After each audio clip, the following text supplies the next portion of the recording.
harapkan, apa yang kita impikan itu bisa merealisasikan memiliki keluarga yang bersahabat, ya. Makin ke sini zaman ini makin kita melihat sulit sekali untuk kita bisa menikmati ya adanya keluarga yang sehat dan bersahabat ini, ya. Teorinya, impiannya, harapannya kita memiliki itu, tapi kenyataannya berapa persen, ya. Jadi kalau saya lihat zaman ke sini, zaman makin sibuk ya, zaman makin tuntutannya banyak, ini makin sulit sekali untuk bisa tercapai. Tapi sekali lagi ya, kita percaya kita di dalam satu keluarga, baik sebagai orang tua, baik sebagai anak, baik sebagai anggota keluarga yang lain, saya percaya Tuhan menginginkan kita bukan untuk menderita, tapi kita untuk menikmati ya satu kebahagiaan. Nah, disinilah salah satu kuncinya adalah kalau kita ingin bahagia di dalam keluarga kita masing-masing, ya kita harus menjadi sahabat di dalam keluarga kita. Ya, jadi saya akan fokuskan kepada pengertian tentang sahabat, Bapak Ibu. Ya, apa sebenarnya arti daripada seorang sahabat? Ya, sahabat ini adalah sesuatu bukan sekedar teman. Sahabat ini bukan seseorang yang hanya kita kenal dan kita tahu saja. Sahabat bukanlah hanya seseorang yang selalu bersama-sama dengan kita. Secara fisik kita bisa bersama-sama. Tapi belum tentu itu menunjukkan bahwa semakin sering saya bersama-sama dengan orang yang kita kasihi, dia akan menjadi otomatis sahabat kita. Ternyata tidak, ya. Jadi kuncinya ternyata sahabat ini bukanlah sesuatu yang otomatis terjadi begitu saja, ya. Seperti tadi saya katakan gitu. Kenapa banyak keluarga yang tidak menjadi sahabat? Karena sahabat ini harus dibangun. Sahabat ini harus ada satu usaha bagaimana kita bisa menjadi sahabat di dalam proses ini, ya. Saya akan bagikan tentang ciri-ciri seorang sahabat, Bapak Ibu, ya. Ciri-ciri sahabat itu apa sih? Bagaimana saya tahu bahwa dia adalah sahabat saya? Bagaimana saya tahu bahwa saya adalah sahabatnya dia? Ya. Nah, saya akan lihat dari sisi yang pertama adalah bahwa seorang sahabat itu mengenal tentang kepribadian kita. Seorang sahabat itu mengenal tentang kelebihan kita sekaligus kelemahan kita. Ya, karena Tuhan menciptakan kita ini unik, Bapak Ibu. Ya, nggak ada manusia yang sempurna, nggak ada manusia yang Superman, Superwoman, Supergirl, Superboy, itu nggak ada. Ya, dan kita nanti akan melihat kenapa Tuhan ciptakan kita bukan menjadi seorang yang sempurna. Ya, jadi seorang sahabat itu tahu apa kelebihannya, apa kekurangannya. Bukan menuntut, ya, bukan sekadar tahu saja, tapi benar-benar mengerti, benar-benar bisa melihat ya keunikan kita sana.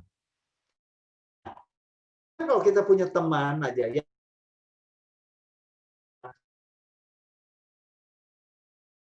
sahabat dengan dia. Ya, demikian pula di dalam rumah tangga kita, ya. Kalau di dalam keluarga yang ada itu adalah kritikan, teguran, ya, tanpa ada pujian, tanpa ada afirmasi, kita tidak akan bisa menjadi sahabat di dalam keluarga kita. Nah, siang hari ini kita akan belajar bagaimana kita bisa ya melihat. Sorry, ini ada apa nih? Ya. Bagaimana saya bisa mengenal kepribadian masing-masing? Ini satu kuncinya Bapak Ibu ya. Yang kedua adalah seorang sahabat itu adalah kita akan merasa aman. Ya. Kita akan merasa nyaman kalau kita cerita.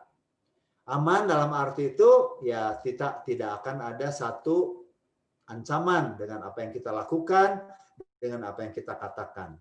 Kita akan merasa nyaman ya, tanpa takut dikritik, tanpa takut dicela, tanpa takut diinterogasi dan sebagainya. Ya, itu ciri yang kedua sebagai seorang sahabat. Ya, yang ketiga adalah ya meskipun sahabat itu tidak terluput daripada konflik Bapak Ibu. Ya, jadi sekali kita juga akan melihat bagaimana sebenarnya ya jangan bilang kalau sahabat itu selalu baik. Kadang-kadang kita ada misunderstanding, ada salah pengertian di antara sahabat ini. Nah, demikian pula di dalam keluarga juga Bapak Ibu ya. Tidak mungkin ya keluarga itu ideal, tidak mungkin keluarga itu sempurna, semuanya nggak pernah ribut ya. Jadi kalau saya bilang di dalam keluarga nggak pernah konflik, itu sebenarnya tanda tanya. Ya, bukan nggak pernah konflik. Ada konflik tapi nggak pernah diselesaikan. Ya, dihindari, dipendam. Tapi lama-lama akhirnya meledak dan bisa menjadi sesuatu yang sangat mengagetkan. Dan yang terakhir adalah seorang sahabat selalu hadir ya. Pada saat saya suka, pada saat duka itu selalu hadir. Momen-momen tertentu itu dia tuh hadir di dalam kehidupan kita. Ya, banyak lagi ciri-ciri sahabat yang lain, tapi mungkin pada siang hari ini kita akan berfokus hanya 4 ciri daripada sahabat itu, Bapak Ibu ya. Coba silakan kita merenungkan masing-masing Bapak Ibu Saudara sekalian. Apakah di dalam keluarga saya bisa mengenal keunikan daripada anggota keluarga yang lain? Apa saya bisa tahu apa kelebihan dari masing-masing? Apa saya bisa tahu apa kelemahan kekurangan daripada masing-masing? Saya merasa aman dan nyaman nggak kalau saya ngomong dengan mereka? Kalau ada perbedaan pendapat, kalau ada perbedaan daripada pandangan, ya, ada satu kemarahan, apa saya bisa selesaikan konflik ini nggak? Atau biasanya mungkin kita cuman pendam saja, ya, berharap ini segera berlalu begitu saja, ya, dan selalu hadir, ya. Zaman sekarang sekali lagi Bapak Ibu ya, kehadiran itu sangat-sangat berharga sekali. Apalagi sebelum pandemi ada ya, kehadiran fisik itu menjadi satu hal yang sangat istimewa. Tapi meskipun ada kehadiran fisik, belum tentu ada kehadiran secara emosional, ya. Banyak orang tua, keluarga yang makan bersama, pergi bersama, spend time bersama, tapi nggak connect satu dengan yang lain. Ya, zaman sekarang, gangguan daripada gadget, handphone. Setiap keluarga, setiap anggota sibuk dengan handphone masing-masing. Ya, jadi kehadiran ini sesuatu yang sangat-sangat berharga sekali. Nah, bayangkan kalau dari 4 ini saja ya, berapa banyak yang kita bisa ambil? Oke, saya sangat mengenal kepribadian dari masing-masing anggota keluarga. Saya merasa aman dan nyaman. Saya bisa menyelesaikan konflik, tapi saya mungkin jarang hadir. Ya, mungkin berapa banyak yang bisa memiliki keempat-empatnya. Boleh memiliki 2 atau 3 aja, ini udah satu yang sangat berharga, Bapak Ibu. Ya, nah jadi dengan keterbatasan waktu, saya akan membahas nomor 1 dan nomor 3. Ya, saya akan membahas lebih detail ya bagaimana saya bisa mengenal kepribadian masing-masing. Seringkali kuncinya adalah jangankan mengenal kepribadian masing-masing ya orang lain, kepribadian saya sendiri aja saya nggak tahu. Saya juga kalau saya tanya kadang-kadang ya, apa kelebihan kamu? Apa ya? Nggak ada kayaknya. Ya, apa kelemahan kamu? Itu banyak yang nulis. Kadang-kadang kita tanpa sadar kita lebih mudah mengenal kekurangan, kelebihan kita sendiri daripada kelebihan, kekuatan kita masing-masing Bapak Ibu. Sehingga otomatis karena saya juga yang taunya negatif tentang saya, pada saat di dalam keluarga pun saya lebih cenderung untuk melihat hal-hal negatif yang ada di dalam anggota keluarga yang lain. Suami akan lebih mudah melihat kelemahan istrinya akan lebih mudah melihat kelemahan suaminya, demikian pula orang tua terhadap anak dan anak terhadap orang tua. Inilah yang membuat kita tidak menjadi sahabat di dalam keluarga, sehingga kita tidak memiliki keluarga yang sehat, Bapak Ibu. Ya, dan saya bersyukur biarlah pada bulan keluarga ini, ya, GKJ Bekasi Timur ini benar-benar memprioritaskan tentang pentingnya keluarga. Dan memprioritaskan tentang apa sih sebenarnya tema-tema yang perlu di dalam sebuah keluarga ini. Ya, jadi sekali lagi saya akan membahas nomor 1 bagaimana kita bisa mengenal kepribadian, bagaimana saya juga bisa menyelesaikan konflik. Ya, kalau ya kita tidak bisa benar-benar mengenal. Karena konflik itu sebenarnya kalau ditanya ya, kenapa kamu konflik satu dengan yang lain? Karena kami sangat berbeda. Betul nggak Bapak Ibu? Coba ya. Kalau saya tanya banyak orang, kenapa kamu ribut konflik suami dengan istri, orang tua dengan anak, dan sebagainya? Karena kami sangat berbeda. Nah, Bapak Ibu betul, di satu sisi itu ada sebagian fakta ya, tapi itu nggak mutlak benar. Saya dengan istri saya tuh kalau bicara tentang personality ya, kita berbeda sekali. Hobi kita berbeda sekali Bapak Ibu. Dan pada saat awal-awal pernikahan, saya banyak sekali konflik dengan istri saya. Sehingga saya juga menganggap satu bahwa alasan kita konflik karena kita berbeda. Tapi siapa yang ada yang sama dilahirkan di dunia ini? Nggak ada. Jangankan suami istri, saudara kandung sendiri aja tuh nggak sama. Saudara kembar sekalipun juga nggak sama. Ya, tapi apakah itu jadi alasan kita untuk konflik? Tidak. Orang yang beda personality, kalau kita bisa mengerti dari dua sisi tadi, kelebihan dan kekurangannya, kita bisa menerima dan kita bisa menghargainya. Ya, itu kuncinya. Ya. Jadi yang pertama kita akan melihat bagaimana sih saya bisa mengenal kepribadian ini. Ya, banyak cara untuk assessment apa tentang kepribadian. Nah, ini adalah yang paling populer. Bapak Ibu juga bisa browse online nanti ya. MBTI itu adalah Myers-Briggs Type Indicator. Ini sangat mudah sekali untuk kita bisa melihat tipe kepribadian kita. Ya, jadi ini ada 4 hal yang kita akan lihat nanti. Bagaimana saya mendapatkan energi, bagaimana saya mengolah informasi, bagaimana saya membuat keputusan, dan bagaimana gaya hidup saya. Ya. Nah, perbedaan ini kalau tidak dimengerti, kita melihat bahwa kepribadian saya yang lebih bagus, kepribadian kamu yang lebih jelek. Itulah yang bakal menimbulkan konflik jadinya. Ya. Yang pertama ya, Bapak Ibu mungkin udah sering pernah mendengar kata ekstrovert atau introvert. Sebenarnya kita ini nggak ada ya. Saya katakan kalau bicara kepribadian ini tunggal, saya ekstrovert, saya introvert, tidak ada. Kita campuran. Cuma ada yang lebih, ada yang mana yang lebih banyak daripada kedua ini ya. Jadi Bapak Ibu kalau untuk tes ini melihat saya ini bukan ekstrovert atau introvert, kata yang lebih benarnya adalah saya lebih ekstrovert atau saya lebih introvert ya. Orang ekstrovert ini, yang lebih ekstrovert ini senang bicara karena energi dia dari luar. Ya.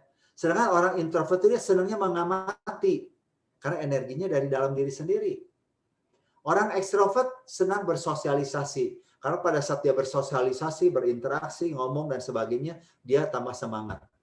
Orang introvert ya senang menyendiri pada saat kondisi-kondisi tertentu, lagi banyak masalah, lagi banyak problem. Orang ekstrovert pengennya cepat curhat sama siapa saja. Orang introvert dia lebih menyendiri dulu, ya. Orang ekstrovert kalau mikir sambil ngomong, ya jadi rame, ya. Orang introvert mikir dulu, kalau baru dia bicara. Kalau ditanya, kamu mau kemana weekend ini? Oh, saya mau ke sini. Oh, tapi nggak sini nih. Nggak sini. Nah, itu orang ekstrovert sambil mikir sambil ngomong.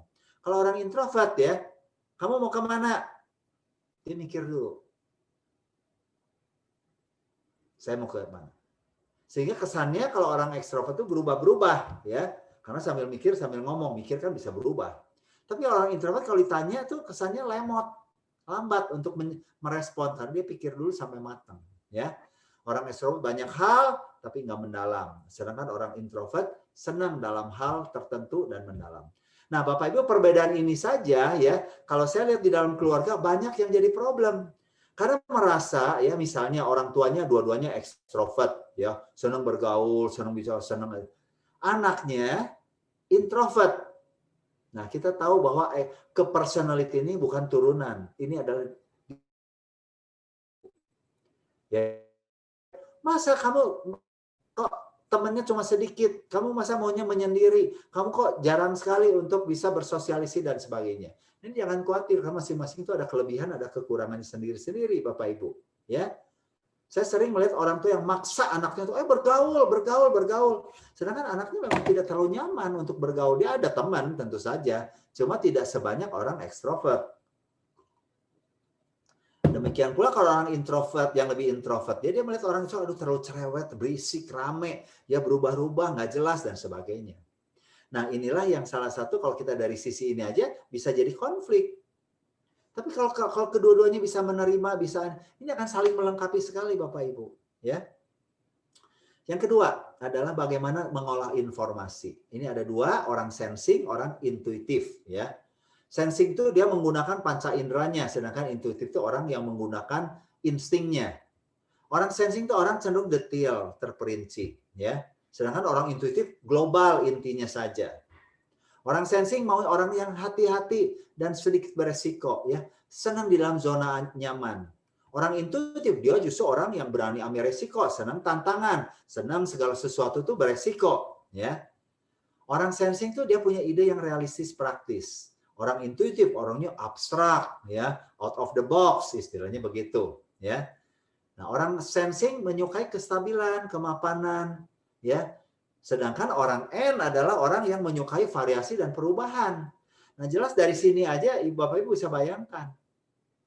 Ya, bagaimana ini bisa terjadi konflik kalau kita nggak ngerti. Ya, tadi saya katakan saya dengan istri saya ekstrovert, istri saya lebih introvert. Saya orang yang intuitif, istri saya lebih sensing. Ya, saya mencoba sesuatu yang baru, istri merasa hati-hati, awas jangan resiko apa. Ya, mau kita kerja, mau kita usaha, mau kita apapun, ya ini yang terjadi Bapak Ibu. Tapi kalau kita bisa menggabungkan, ya ini sangat sangat ideal sekali. Orang N itu orang yang kayak gas, ya, maunya maju, berubah, melakukan terobosan baru dan sebagainya. Tapi kelemahannya orang N karena kurang konsisten, ya. Dia tidak memikirkan detailnya sehingga seringkali juga bermasalah. Sedangkan kalau orang-orang yang sensing itu orang yang senang untuk bisa detailnya, resikonya diperhatikan. Ya, dan dia tidak mau untuk melakukan perubahan, cenderungnya begitu. Nah, jadi kalau jalan dua-duanya bagus sekali. Ketiga adalah thinking dengan feeling, ya, orang yang bagaimana dia bisa mengambil keputusan itu, ya. Satu adalah orang thinking itu dia kalau bicara apa adanya, logikanya kuat, ya. Kalau orang feeling itu adalah perasaannya, value-nya itu lebih dalam. Kalau orang feeling, dia kalau bicara tuh jangan sampai menyinggung sama orang lain. Nah, ini aja bisa jadi konflik, ya. Kalau ditanya, enak kan masakan mama? Nggak enak. Udah tersinggung mamanya. Ya, kamu kurang ajar ya, kamu nggak menghormati. Loh, mama tuh gimana? Mama kan nanya, aku harus jujur, aku ngomong apa adanya, memang nggak enak masakan mama. Nah, ini Bapak Ibu perlu lihat, orang thinking itu to the point. Tapi kalau anaknya orang feeling, gimana nak, masakan mama enak nggak? Lumayan sih, mah lumayan. Padahal keasinan sekali gitu loh, misalnya. Ya, jadi kalau orang feeling dia cara ngomong tuh tidak menyinggung gitu loh. Sekali lagi ini kita nggak bicara mana yang lebih bagus, mana yang lebih jelek, kan dua-duanya tuh ada poinnya, ya. Kalau orang thinking tuh kalau ada salah langsung kritik, salah, jelek, nggak bagus, ya. Kalau feeling dia cenderung muji dulu. Ya, kamu tuh nggak apa-apa, pinter sih sebenarnya. Cuman ya mungkin kalau bisa lebih begini mungkin lebih baik dan sebagainya. Ya, jadi diangkat baru dijatuhin.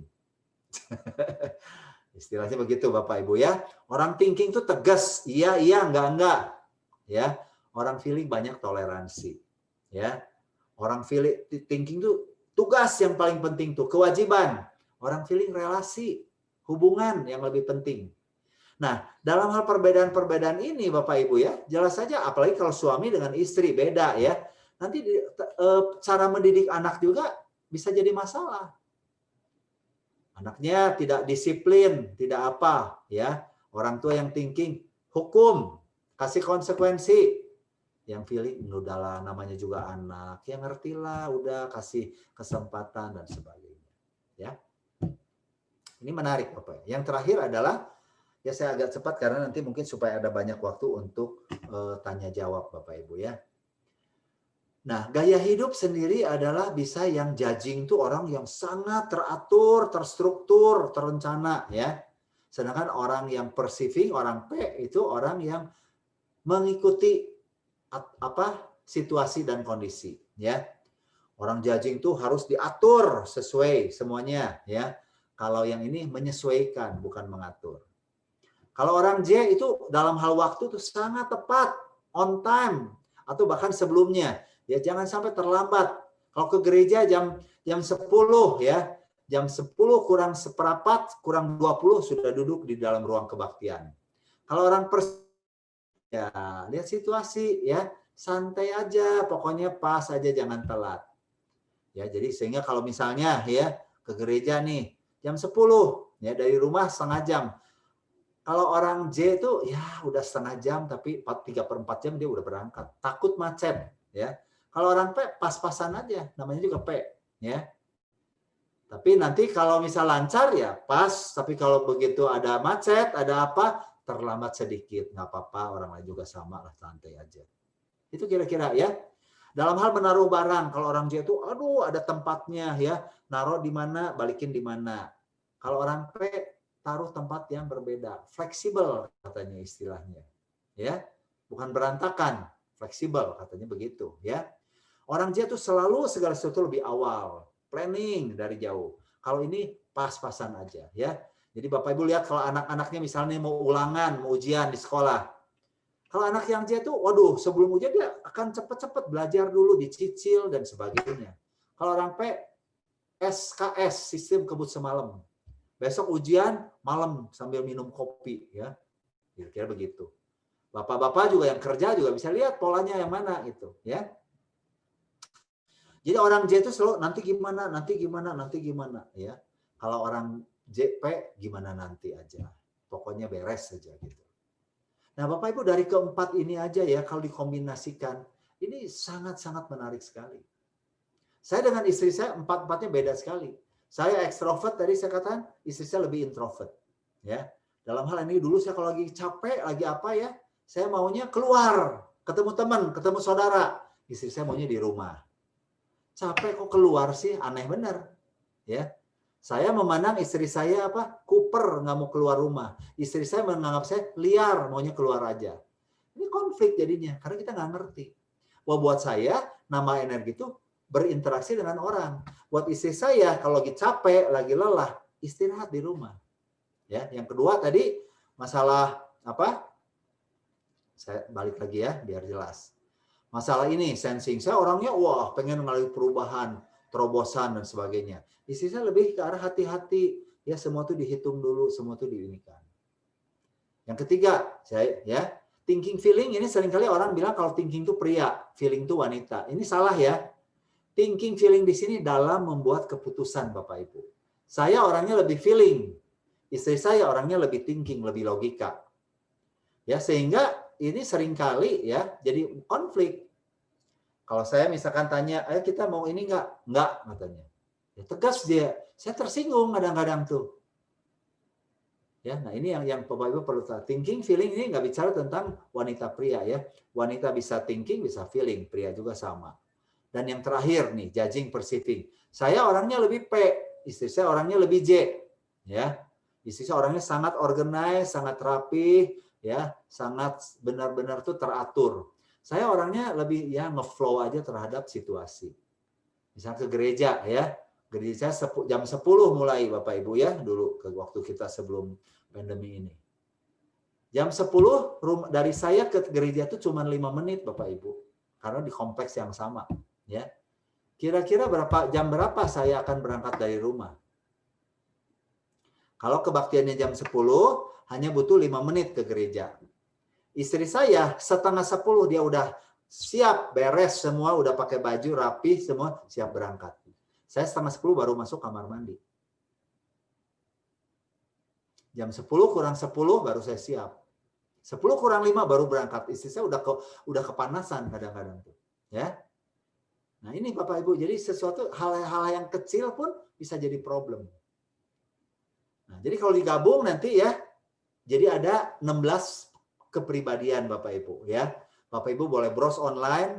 Kalau misalkan mau, saya juga ada tulis buku ya, 3D of my life juga ada dibahas di situ ya. 3D of my life, design, desire, destiny. Misalnya tadi ya, ada yang introvert, sensing, thinking, judging. Ya, ini yang kolom paling atas kiri itu orang yang sangat bertanggung jawab ya. Menikahlah dengan misalkan saya nih, ini istri saya nih ISTJ ya. Semua tuh harus rapi. Saya orangnya ekstrovert, intuitif ya. Nah, saya orangnya ekstrovert, intuitif, feeling dan perceiving. Ya, orang yang sangat menyukai sesuatu perubahan. Tentu saja ini kadang bisa jadi ribut Bapak Ibu. Ya. Jadi menarik, silakan Bapak Ibu coba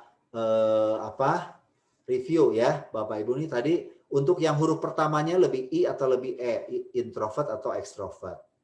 Huruf yang keduanya lebih sensing tadi yang lebih aman atau lebih yang suka perubahan. N.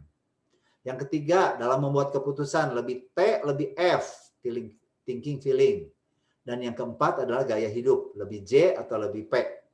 Ya. Nah, ini masing-masing akan memberikan satu kepribadian sendiri-sendiri. Ada kelebihannya, ada kekurangannya. Ya. Jadi kalau saya boleh jelaskan, orang-orang yang di sini nih, kolom pertama ini, Bapak Ibu ya, ini orang-orang yang fokusnya kepada tugas. Kalau ini orang-orang SF, orang-orang yang fokusnya kepada menolong orang. Orang NF membimbing orang. Orang NT, orang yang berfokus kepada kompetensi. Ya. Nah, jadi silakan, mungkin ini bagian pertama daripada personality. Dan saya yakin ya, hampir boleh dikatakan 80% lebih tidak ada yang sama dalam keluarga itu. Ya. Ada yang mungkin orang tua dengan salah satu anaknya bisa, tapi kebanyakan beda. Nah, ini menarik bagaimana Tuhan mengizinkan kita.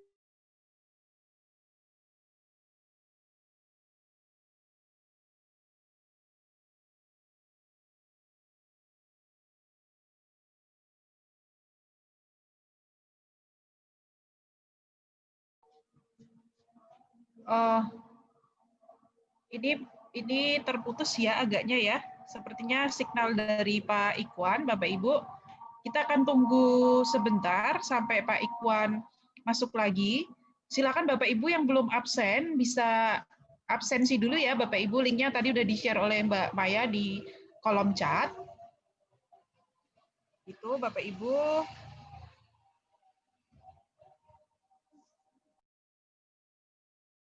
Lalu Bapak Ibu bisa juga sembari ngumpulin pertanyaan apa begitu yang dari materi yang sudah di-share oleh Pak Ikwan, bisa langsung typing, di-type, diketik di kolom chat ya Bapak Ibu. Sembari kita menunggu Pak Ikwan, ada hal-hal apa begitu dalam keseharian keluarga Panjenengan Sami yang baru Panjenengan sadari, oh mungkin ini karena ada perbedaan personality kali ya, tapi bagaimana ininya mungkin bisa juga di-share di kolom chat. Nanti Pak Ikwan, kita punya waktu cukup panjang, 1 jam untuk bisa bertanya jawab. Saya akan coba hubungi Pak Ikwan juga nih, Bapak Ibu. Mohon ditunggu. Selamat siang. Oh, sudah masuk? Sudah. Oke, Ya, Pak, silakan. Coba keluar ya. Oke, Pak, enggak apa-apa. Monggo silakan, Pak. Jadi diteruskan dulu ya, Bu Rika ya. Tadi sorry. Iya, silakan, Pak, silakan. Oke, saya share screen lagi ya.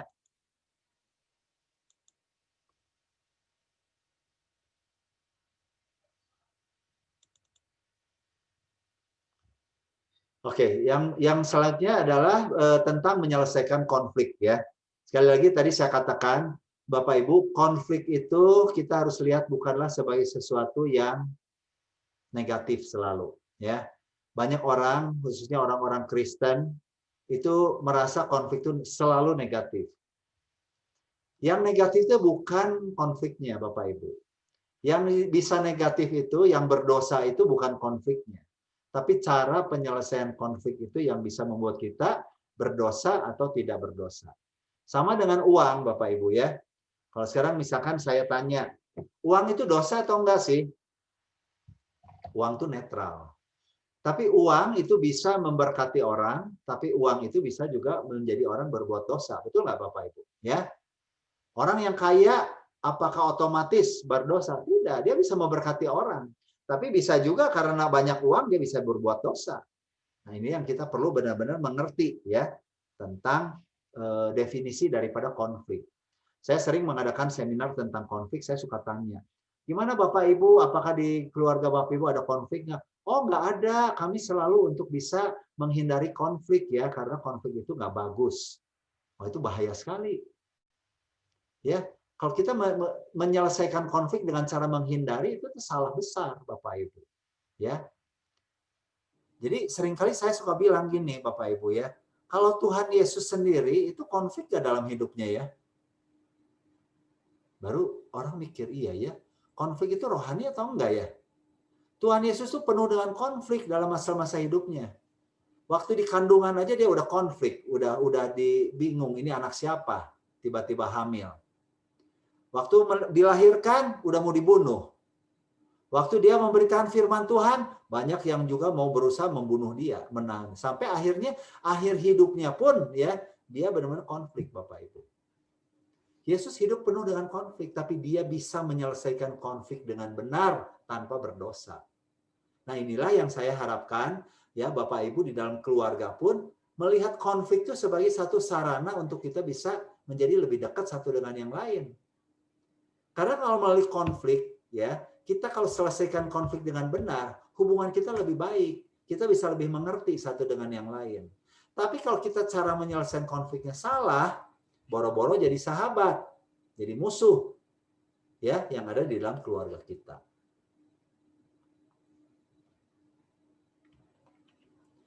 Sebentar, ini share screen-nya kelihatan nggak ya?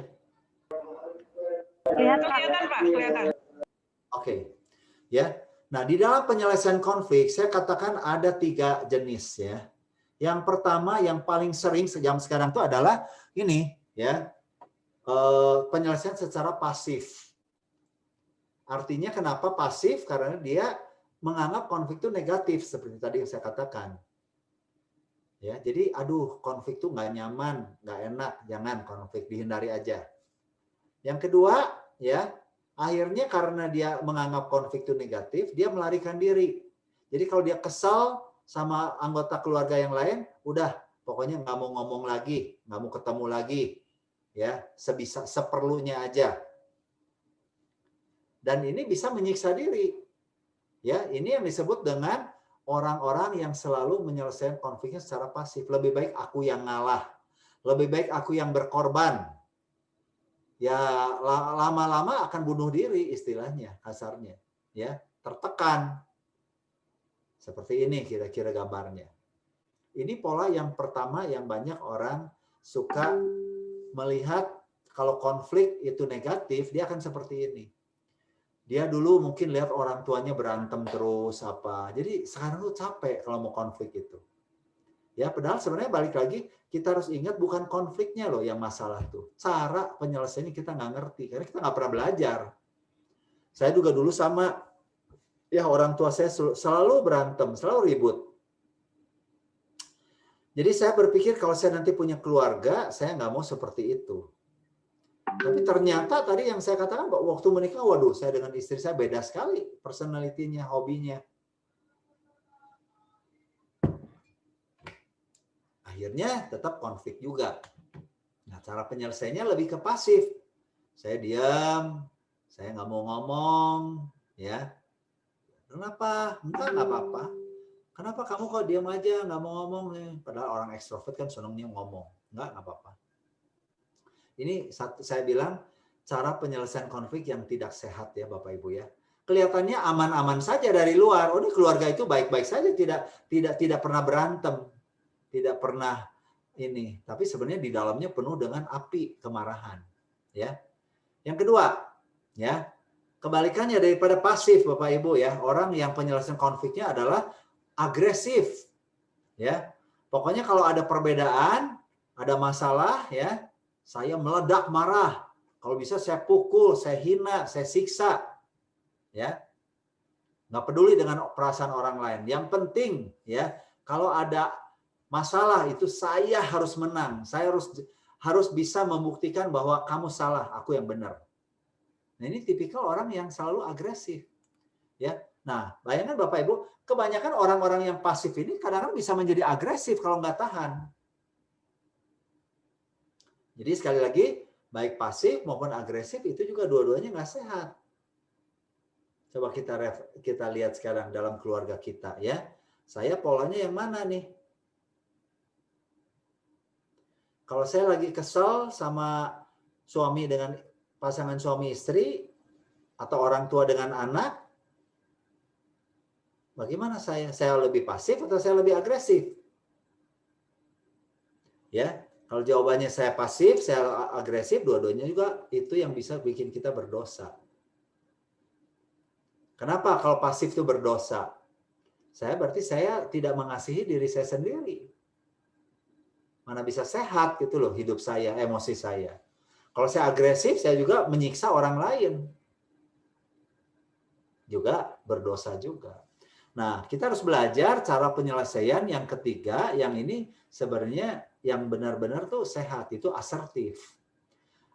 Asertif itu menganggap bahwa konflik itu adalah wajar dan normal. Ya, konflik itu adalah tujuannya supaya kita mengerti apa sih yang sebenarnya terjadi. Kenapa saya bisa jadi nggak enak sama kamu? Kenapa kamu bisa marah sama aku? Nah, kita mengerti, belajar ya melalui konflik itu. Jadi istilahnya kita perlu bukan diam, bukan meledak, tapi mengalir istilahnya, ya. Mengalir, kita ngomong baik-baik. Ya. Maaf ya. Saya kemarin sangat tersinggung sekali sama kamu ketika kamu melakukan ini. Tolong dong, ya. Pada saat kamu ngomong seperti itu, aku ngerasa terhina sekali. Itu agak asertif namanya. Ya, kalau agresif, dasar ya kamu kurang ajar, dasar ya kamu tuh suami yang tidak bertanggung jawab, dasar ya kamu istri yang begini-begini. Nah, itu udah agresif, udah benar-benar tuh apa ya, fokusnya tuh adalah kepada nggak memiliki perasaan lagi. Tapi yang pasif tadi diam karena takut menyinggung, dia diam. Itu juga sama, nggak bagus. Yang benar kita harus keluar, harus berani ngomong. Pada saat ada sedikit perbedaan itu tuh kita berani ngomong baik-baik, ya. Apa yang membuat kamu marah? Apa yang membuat saya marah? Kemukakan. Ya, karena sesuatu yang penting buat orang lain kadang-kadang buat saya nggak penting dan bisa sebaliknya. Nah, ini yang seringkali terjadi, ya. Contoh Bapak Ibu misalnya, ya. Contoh misalnya suami istri nih, saya kasih contoh. Misalkan dia dibesarkan, si suami dibesarkan di keluarga yang ulang tahun itu nggak penting. Nggak pernah ada acara ulang tahun, kado-kado begitu, nggak pernah ada. Tapi si istrinya, dia dibesarkan, dilahirkan di keluarga yang ulang tahun itu sesuatu momen yang dinantikan. Dirayakan, ada kado dan apa. Nah, pada saat mereka menikah, tanpa ada komunikasi, pada saat ulang tahun istrinya, si suaminya merasa ya biasa-biasa aja, tidak perlu. Kalaupun ngomong cuman happy birthday ya, selamat ulang tahun ya. Tidak membeli kado, tidak membeli kue, tidak makan bersama gitu. Nah, istrinya merasa marah. Ya, kamu kok nggak sayang sama aku? Nah, kalau yang pasif dia diam aja, tapi marah benar-benar. Yang agresif langsung marahin, kamu tuh suami yang keterlaluan ya, kamu tuh nggak sayang aku dan sebagainya. Itu suaminya jadi bingung, ya. Tapi kalau asertif itu adalah ngomong, Mas, Pak, aku tuh merasa berharga sekali kalau misalnya ulang tahun tuh dirayakan, karena mungkin aku dulu dibesarkan di keluarga tuh yang seperti ini. Bisa nggak kalau setiap orang di dalam keluarga ini kalau ulang tahun kita ya nggak usah boros-boros lah, kita minimal makan bersama, kita beli kue bersama, beli kue untuk yang khusus ulang tahun. Kalau perlu yang ngasih kado kalau memangnya bisa. Nah, kira-kira seperti itu, ya itu Bapak Ibu. Nah, dalam yang asertif ini juga ada dua cara ya. Yang pertama, penyelesaian konflik itu bisa resolusi, bisa rekonsiliasi. Nah, apa bedanya Bapak Ibu? Kata resolusi dengan rekonsiliasi ini. Dalam konflik seringkali kalau bicara resolusi itu adalah ya selalu yang diselesaikan masalahnya. Coba diselesaikan masalah dalam konflik. Kenapa? Apa yang terjadi nih? Siapa yang benar? Siapa yang salah? Iya, kamu kan kemarin begini, makanya aku jadi jengkel sekali. Enggak, aku begitu tuh karena kamu dulu begini. Wah, itu dicari siapa benar siapa. Masalahnya tuh begini, aku kan kemarin bawa ini, dan terus kamu tuh nggak terima, dibahas begitu. Kira-kira ketemu nggak solusinya siapa benar siapa salah? Biasanya nggak ketemu. Karena bicara kalau siapa benar siapa salah, itu relatif. Menurut saya, kamu tuh benar. Menurut saya tuh benar, kamu salah. Menurut anak, papa mama yang salah, aku yang benar. Misal contoh pakai baju lah ya. Pakai baju ya. Orang tuanya marah karena anaknya pakai bajunya tidak senonoh. Menurut anaknya ini trendy, ini modis ya. Ini sesuatu yang bagus gitu loh. Nah, pada saat berantem gitu dibahas siapa yang benar, siapa yang salah. Papa, mama dulu ya waktu kecil tuh gini, wah bahas lagi dulu zaman dulu. Nggak masuk Bapak Ibu. Anaknya punya pertimbangan sendiri yang benar tuh. Aku kalau pakai baju yang seperti papa mama mau itu kuno. Aku nanti dicuekin, aku malah dibully sama teman-temanku, misalnya kayak gitu, ya. Jadi biasanya penyelesaian masalah secara resolusi itu tuh nggak menyelesaikan masalah, nggak menyelesaikan konflik dengan benar. Nah, yang benar adalah penyelesaian konflik secara pemulihan relasi.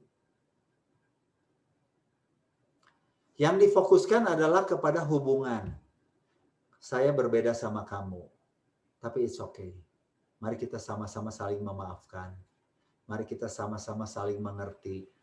Meskipun ini menyakitkan buat saya, tapi saya mau mengampuni kamu. Meskipun ini tidak berkenan kepada saya mau berikan kamu kebebasan. Baru setelah rekonsiliasi inilah, ya, mungkin masalahnya tidak terselesaikan, tapi hubungan tetap ada, Bapak Ibu. Ya, misalnya contoh, ya saya pernah nanganin kasus seorang anak yang nggak naik kelas nih, Bapak Ibu. Wah, dimarahin abis-abisan sama orang tuanya. Dasar ya, kamu kenapa nggak naik kelas ya? Masalahnya tuh karena kamu tuh nggak malas, karena kamu tuh nggak belajar, kamu tuh begini, Wan. Terus anaknya juga memberikan argumentasi. Masalah aku nggak naik kelas tuh karena mama papa tuh terlalu sibuk kerja di luar. Aku nih nggak punya teman. Coba kalau temanku tuh ya, papa mamanya tuh ngajarin aku. Kalau nggak ngajarin aku dikasih les. Nah kayak gini ribut, siapa yang benar, siapa yang salah? Susah, ya. Masing-masing merasa dirinya benar. Tapi kalau dengan rekonsiliasi, ya papa mama sedih kamu nggak naik kelas, ya. Sedih, tapi it's okay. Ya, kamu tetap anak papa mama. Kami tetap sangat mengasihi kamu. Ya, oke lah, kamu nggak apa-apa. Ya, bertahan 1 tahun lagi. Anak lu akan merasa disayangin. Mungkin anaknya juga karena rekonsiliasi ini lebih merasa maafkan aku, bapak ibu ya. Aku ini tidak sungguh-sungguh belajar sehingga aku. Nah, jadi kadang-kadang karena rekonsiliasinya lebih dulu, masalahnya nanti dia mungkin lebih rajin, lebih gimana.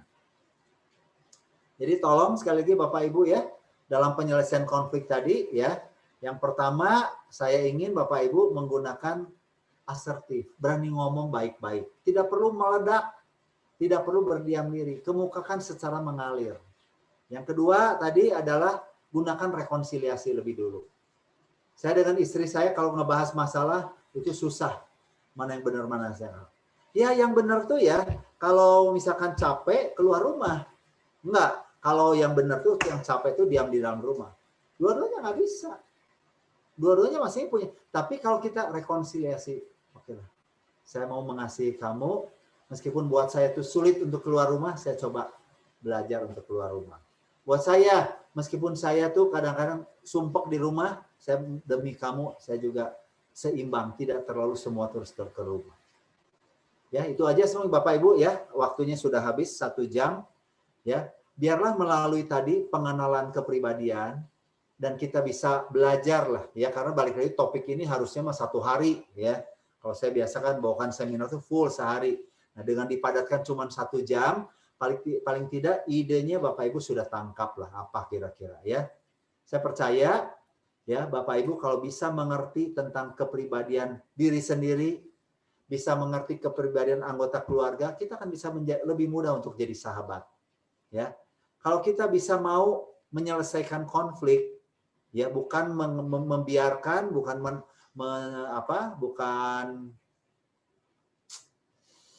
mengubur konflik itu supaya kelihatannya harmonis, itu adalah palsu, Bapak Ibu. Ya, jadilah diri sendiri, jadilah diri seperti yang Tuhan bentuk kepada kita, dan kita di dalam perbedaan-perbedaan itu kita bisa saling mengasihi. Ya, mungkin itu materi yang saya mau sampaikan. Nanti Bapak Ibu materinya saya kirimkan. Ya, nah sekarang saya berikan kesempatan untuk tanya jawab. Silakan. Ya, baik. Terima kasih Pak Ikhwan untuk materi yang sudah dibagikan kepada kita. Sedikit saja mungkin secara garis besar begitu Bapak Ibu, kita mendapatkan banyak ilmu yang berharga tentang bagaimana kita bisa menjadi sahabat, keluarga yang bersahabat. Setidaknya ada dua hal, yaitu mengenal diri dan juga penyelesaian konflik ya. Kalau kita self image diri kita itu berpengaruh pada cara kita memperlakukan orang lain di tengah keluarga, itu jadi penting. Itu poin yang perlu kita garis bawahi nih dari apa yang disampaikan Pak Ikhwan. Tadi sepertinya panitia juga bisa nge-share link tes MBTI ya. Siapa tahu mau langsung penasaran apa yang disampaikan Pak Ikhwan, mau langsung coba tes, silakan. Nanti boleh setelah selesai webinar ini. Pak Ikhwan, kita mendapatkan beberapa pertanyaan. Nanti mohon bantuan Pak Ikhwan untuk juga bisa memberikan pencerahan pada pertanyaan-pertanyaan ini. Ini tadi terkait dengan pengenalan diri, Pak, terkait karakter yang intuition. Apakah orang intuition itu sama dengan orang yang optimis? Ini pertanyaan dari Bu Asih. Gimana, Pak? Apakah sama begitu? Serupa tapi tidak sama ya. Kalau optimis itu sebenarnya orang yang sensing juga optimis ya. Tapi lebih ke arah begini. Lebih ke arah kalau orang yang intuitif itu dia dalam mengolah informasi, mengolah itu tuh big picture-nya, garis besarnya. Dia tidak perlu data yang banyak dalam membuat keputusan. Contoh misalnya ya. Misalnya ini suami istri ya mau beli rumah. Nah, orang intuitif itu begitu lihat sekali aja rumah, ya kayaknya aku cocok nih rumah ini. Dia langsung bisa beli misalnya. Kalau orang yang sensing ya, bukan pesimis, tapi dia akan lihat dulu, kenapa rumah ini ya dijual ya. Dia akan cari data dulu. Kenapa ya? Dia coba tanya ke tetangga kiri, tetangga kanan. Oh, ini ternyata ada masalah sengketa nih, makanya dia jual. Oh, ini ternyata nantinya bakal kena pemotongan jalan. Nah, itu. Jadi sebenarnya ini tadi bilang berbeda ya, optimis sama tadi pesimis itu bicaranya tentang kalau optimis ini kan yakin ya, kalau pesimis itu tuh tidak yakin. Nah, orang sensing bisa yakin juga begitu dia dapatkan data semua ya, oh ya udah bagus ini suratnya beres, tidak ada masalah, dia karena begini, dia akan optimis dia untuk beli rumah tersebut. Ya, cara untuk membuat keputusannya yang berbeda. Misalnya ya, saya kasih contoh lagi misalnya nih mau buka usaha ya. Kalau orang yang intuitif itu mudah sekali untuk berganti usaha, mencoba sesuatu yang baru. Ya, dan ini bisa salah kadang-kadang. Tapi kalau orang yang sensing tadi dia akan perhitungkan dulu. Cari data dulu, benar nggak usaha ini tuh lebih baik? Gimana nanti siapa yang jalanin, untungnya berapa, modalnya berapa, siapa yang ngerjain, kapan dan sebagainya. Nah, kadang-kadang kelemahannya orang sensing bisa kehilangan kesempatan karena terlalu lama mikir. Makanya dibutuhkan dua sisi itu bersama-sama bekerja sama. Ya. Oke, baik. Bagus Jadi bahkan seorang sensing pun juga bisa optimis ya. Pendekatannya saja yang berbeda dalam melihat sesuatu ya Pak. Oke, baik. Itu Bu Asih semoga menjawab ya apa yang disampaikan oleh Pak Ikhwan. Nah, ini ada pertanyaan lain nih Pak. Bagaimana jika kita memiliki kondisi sifat keduanya, di mana muncul ketika disesuaikan aja dengan kondisi yang terjadi, kondisi lingkungan. Begitu Pak. Apakah tertangkap nih maksud pertanyaannya ya Pak ya? Ya, itu yang seringkali membingungkan ya. Saya nih, ya disebut saya ekstrovert, saya juga ada ekstrovertnya. Saya introvert, saya juga ada introvertnya. Nah kita ini sekali lagi tadi saya bilang kita ini tidak ada yang murni salah satu. Kita ini selalu ada, dua-duanya itu selalu ada. Ya. Jadi saya bicara sekarang saya lebih ekstrovert, ada. Saya ada introvertnya nggak ada. Tapi porsinya, persentasenya, itu pasti ada yang satu lebih daripada yang lainnya. Ya. Nah kadang-kadang kalau yang terlalu membingungkan, misalnya mungkin persentasenya 60-40, ada yang 90-10, ada yang 80-20, nah itu kira-kira. Ya, jadi setiap kita boleh dikatakan itu adalah ada dua-duanya. Ya, tapi pasti ada satu yang lebih dominan daripada yang lain. Dominan. Jadi dalam arti kita ngerti ya, balik lagi. Extrovert introvert itu adalah untuk energi atau semangat. Sensing intuition untuk mengolah informasi. Thinking feeling membuat keputusan dan judging perceiving itu gaya hidup, ya. Nah, ada orang yang begini ya, saya katakan. Misalnya seorang yang introvert Bapak Ibu ya. Dia tuh pada dasarnya mungkin dia tuh malu untuk ngomong di depan, jadi MC apa gitu enggak. Tapi dia di gereja itu dikasih terus dilatih ya. suruh pimpin pujian, suruh baca pengumuman dan sebagainya. Dia bisa bilang gini, dulu aku nih introvert sekali loh, ya. Sekarang aku sudah jadi ekstrovert. Sekarang aku udah nyaman bicara di depan orang, gimana? Nah, itu benar atau salah? Ya, saya mau garis bawahi, ya. Ini statement yang salah. MBTI tidak akan pernah berubah, Bapak Ibu. Never. Ini desain ciptaan daripada Tuhan, ya. Iya, tapi aku tuh dulu pendiam sekali, malu sekali. Tapi sekarang aku berani. Ada perubahan nggak? Ada. Apa yang berubah? Bukan personality-nya yang berubah, tapi perilakunya berubah. Ya, perilaku itu harus dirubah. Nggak bisa jadi excuse. Oh, kamu kan introvert, ya udah kamu nggak usah bisa beda. Nggak bisa. Orang ekstrovert bisa nggak berubah lebih tenang, lebih kalem? Harus bisa. Dalam situasi tertentu dia nggak boleh terlalu cerewet, nggak boleh terlalu ramai. Dia misalnya dalam proses kedukaan, oh ngomong sana, kan dia harus juga belajar untuk lebih diam. Betul ya? Orang yang tadi judging, teratur gimana, dia untuk kasus tertentu jangan terlalu strict karena itu membuat orang lain tuh stres. Belajar untuk lebih longgar. Orang seperti saya perceiving yang kadang-kadang kurang organized, belajar untuk plan. Nah, jadi MBTI ini Bapak Ibu ya, bukan jangan digabungkan dengan perilaku. Karena perilaku tuh harus bisa dirubah. Ya.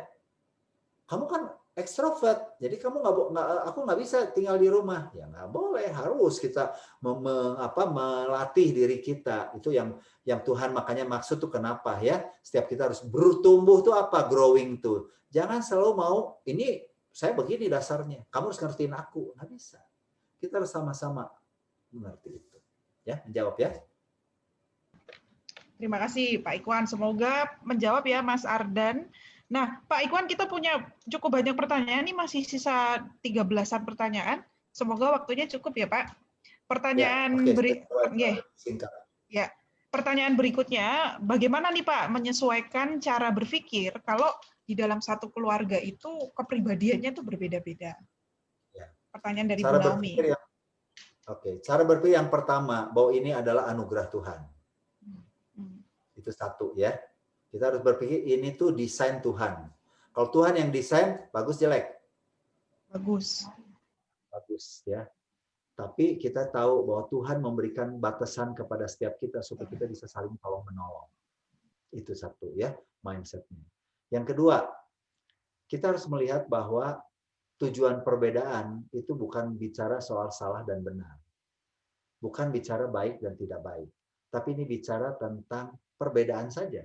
Nah, perbedaan itulah yang harus kita terima sebagai sesuatu yang ada di dalam keluarga, dan kita harus yakin bahwa kalau Tuhan yang memberi, pasti perbedaan ini akan saling melengkapi. Itu kira-kira jawabannya ya. Jadi mindset-nya harus dipikir ini bukan dasar masa orang tuanya begini, kamu kok begini, seolah salah. No, it is murni dari Tuhan. Ya. Oke. Jadi mindset itu penting ya Pak, kurang lebih. Baik. Oke, pertanyaan berikutnya Pak Ikhwan, ini dari Pak Pujo. Ini agak nyambung ke pertanyaan sebelumnya ya. Apakah sifat orang tua atau ayah ibu itu dengan sifat yang berbeda itu akan turun Pak kepada anak-anaknya? Ya balik lagi, sifat dengan personality ada sedikit perbedaan. Sifat itu ada turunan. Tapi kalau personality yang saya maksudkan gini, itu nggak ada turunan. Ya tadi saya jelaskan. Jadi kalau sekarang bapaknya, suaminya ekstrovert, ibunya ekstrovert, anaknya kok introvert, kok nggak nurun ya? Ya memang itu Tuhan yang kasih. Tapi kalau bicara sifat ada ya, dan sifat itu juga sebenarnya itu Bapak Ibu ya, kadang-kadang kita mesti lihat ada sifat yang benar-benar turunan dari gennya. Misalnya ya, seorang yang orang tuanya itu jago seni, pinter gambar, pinter musik, itu biasanya turunan. Itu satu talenta lebih ke arah ya, sifat. Nah kalau sifat ada juga sifat yang misalnya begini, sifat yang sebenarnya bukan dari DNA tapi dari contoh hidupnya. Orang tuanya tuh selalu dia tuh menolong kepada orang lain, ke tetangganya yang susah dia bantu apa. Nah anaknya tuh nurunnya kenapa? Karena dari sesuatu yang dia pelajari tanpa sadar. Sifatnya anak dasar ya anak ini tuh murah hati sekali, kayak persis kayak bapaknya, kayak ibunya. Nah, itu bukan selalu gen, tapi itu kadang ada satu dari apa yang dicontohkan. Makanya penting sekali ya Bapak Ibu ya, dalam hal mendidik anak parenting itu, bukan kata-kata yang penting itu, bukan nasihat, tapi contoh teladan hidup. Ya, kamu jangan main HP ya, jangan main ini ya. Tapi kita sendiri tanpa sadar kita main HP, itu nggak masuk, nggak akan efektif. Ya, jadi tadi apakah sifat itu bisa diturunkan? Bisa, ya. Tapi kalau kepribadian yang saya maksudkan ini, assessment ini tidak diturunkan. Ya, terima kasih Pak Ikhwan untuk penjelasannya. Pak Pujo, cukup jelas ya Pak ya, sifat itu bisa diturunkan, tapi yang personality itu tidak ada turunannya ya, ini dua hal yang berbeda. Oke, baik, berikutnya adalah pertanyaan dari Pak Rasiman, mohon pencerahan Pak Ikhwan. Oh, ini sepertinya sudah dijawab tadi ya, cara mengharmonisasi keragaman, perbedaan, tadi kan soal mindset ya Pak ya, jadi mohon izin Pak Rasiman mungkin sudah terjawab di pertanyaan sebelumnya. Saya kasih simple illustration begini ya. Oke, boleh. Misalnya, saya kalau makanan tuh sukanya daging. Ya. Istri saya makanan sukanya sayuran dan buah-buahan. Mana yang bagus, mana yang jelek? Kira-kira begitu ya. Berbeda ya. Nah, kalau saya bilang, apa makanan tuh sayur, ini kayak kambing aja gitu. Konflik nggak kira-kira? Ribut pasti kan? Saya bilang misalnya gini, apa daging itu nggak sehat tuh, bisa kanker, bisa apa, bisa ini. Nanti kan jadi konflik terus. Tapi kalau dari perbedaan ini, kenapa dia suka sayur ya?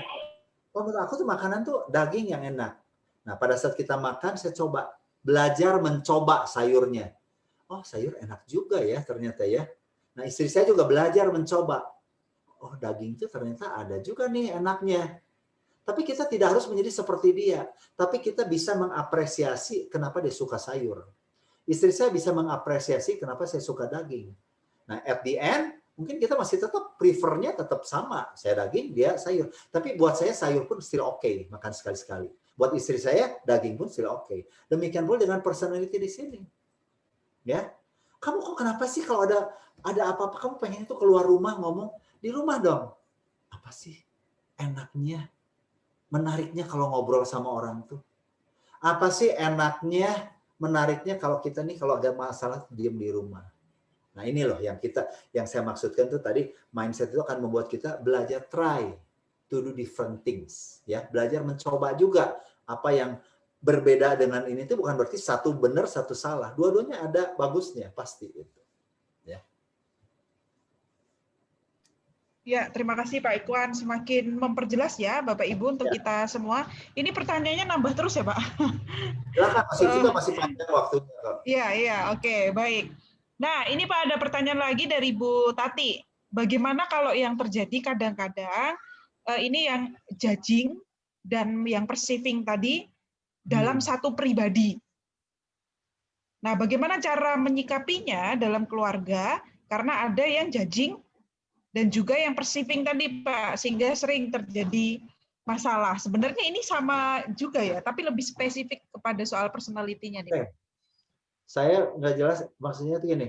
Ada judging perceiving di dalam satu diri atau judging salah satu lagi perceiving?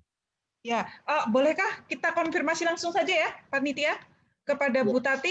Boleh Bu minta waktunya sebentar biar lebih jelas? Ya. Bu Tati bisa di-unmute?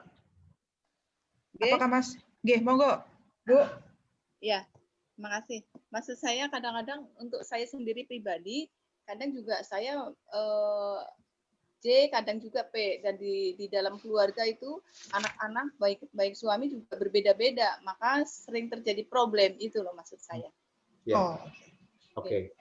Ya, terima kasih Bu Tati. Okay. Yang pertama dalam diri kita kayak saya misalkan perceiving. Ya, untuk hal tertentu saya juga mungkin nggak semuanya ngeflow ya. Ada yang saya juga harus misalnya saya mau seminar ini, ya. Kan nggak mungkin saya ngepas dalam arti misalkan telat dan sebagainya. Pasti ada beda. Saya mau pergi ke airport ya, dengan saya mau pergi ke pesta. Dalam diri saya juga ada judging perceiving-nya. Jelas saya nggak mau ketinggalan pesawat. Pasti saya akan lebih judging dalam hal itu. Tapi kalau saya pergi ke pesta, ya, atau tadi ke gereja, ya konsekuensinya nggak akan sampai parah gitu loh, gimana? Nah, ini bisa terjadi ya, Bu Tati ya. Nah, bagaimana cara menyikapinya kalau sekarang antar anggota keluarga berbeda? Kita nggak bisa ngelihat bahwa sekali lagi judging itu selalu yang paling hebat, yang paling bagus. Kelihatannya memang ya, kelihatannya hidup tuh kalau teratur, terencana, rapi, organized, ya plan oriented, itu sebenarnya bagus. Tapi seringkali kita juga lihat bahwa hidup itu kan sebenarnya tidak semua tuh bisa sesuai rencana, betul nggak? Nah, banyak orang kalau saya lihat justru orang yang terlalu J itu stres. Yang lebih mudah panik siapa? Orang J. Karena tidak sesuai dengan harapan. Tapi kalau orang P, ya udah nggak bisa ini nggak apa-apa, ini aja. Fleksibilitas dan adaptasinya lebih mudah. Jadi kita harus melihat bahwa kapan saya J, kapan saya P. Ya, ini untuk satu keluarga. Contoh misalnya begini ya. Dalam satu keluarga nih ya, misalnya istrinya tuh J, banyak misalnya ya, harus on time. Nah saya tanya, kalau sekarang mereka mau pergi ke luar kota ya, naik pesawat atau naik kereta api, kira-kira yang P harus ngikutin jadi J atau yang J harus ngikutin jadi P? Semua harus jadi J, karena ini penting sekali ya. Semua harus, yang P pun meskipun nggak nyaman, dia harus berusaha jadi J, lebih berangkat lebih awal. Nah, tapi kalau kasusnya misalnya, nanti malam kita mau makan malam ya ke mall ya, kita makan bersama. Nah, orang yang jam 7 malam kita akan keluar makan. Nah, jam 7 kurang 5 itu anak-anak masih apa, belum ada yang belum mandi, ada yang apa. Ini orang J kadang bisa panik. Ini gimana sih kita mau berangkat jam 7 kok masih belum siap semuanya? Jadi marah-marah bawaannya jadi apa? Pertanyaannya, apa harus tepat jam 7 kalau makan itu? Ya. Nah, dalam hal ini mungkin yang J ya lebih jadi P lah. Ya nggak apa-apa lah, 7:04 berangkat. Sampai 7:30 berangkat pun tidak akan apa-apa. Paling ya lebih lapar aja sedikit, tapi lebih nikmat makannya nanti. Misalnya gitu. Nah, jadi dalam hal ini kita harus sepakat dalam keluarga. Oke, ya kayak saya sama istri. Saya tolong dong kalau saya ke airport ya, saya nggak mau mepet-mepet. Saya mau setengah jam sebelum kita udah di sana, misal begitu. Kita sepakat gitu aja, ya. Dalam hal apa kita sepakat, dalam hal apa ya kita J dan hal apa kita P. Semoga menjawab. Ya. Untuk bisa membangun kesepakatan itu orang perlu rendah hati juga kali ya Pak ya. Untuk berubah ya. Ya oke, terima kasih. Saya itu nggak selalu benar. Mungkin dalam hal ini betul, saya lebih betul lah. Tapi nggak semua dalam segala hal saya lebih benar gitu. Orang M, saya kok wah cepet. Kadang-kadang bisa karena kurang detail ya, kurang informasi, kebablas ketipu orang gitu loh. Kalau orang sensing terlalu hati-hati kehilangan kesempatan. Dalam situasi mana yang harus mana, situasi mana harus ikuti mana. Ya. Ya, itu. Terima kasih Pak Ikhwan. Luar biasa ya kita lihat Tuhan itu tuh hebat sekali gitu. Ya.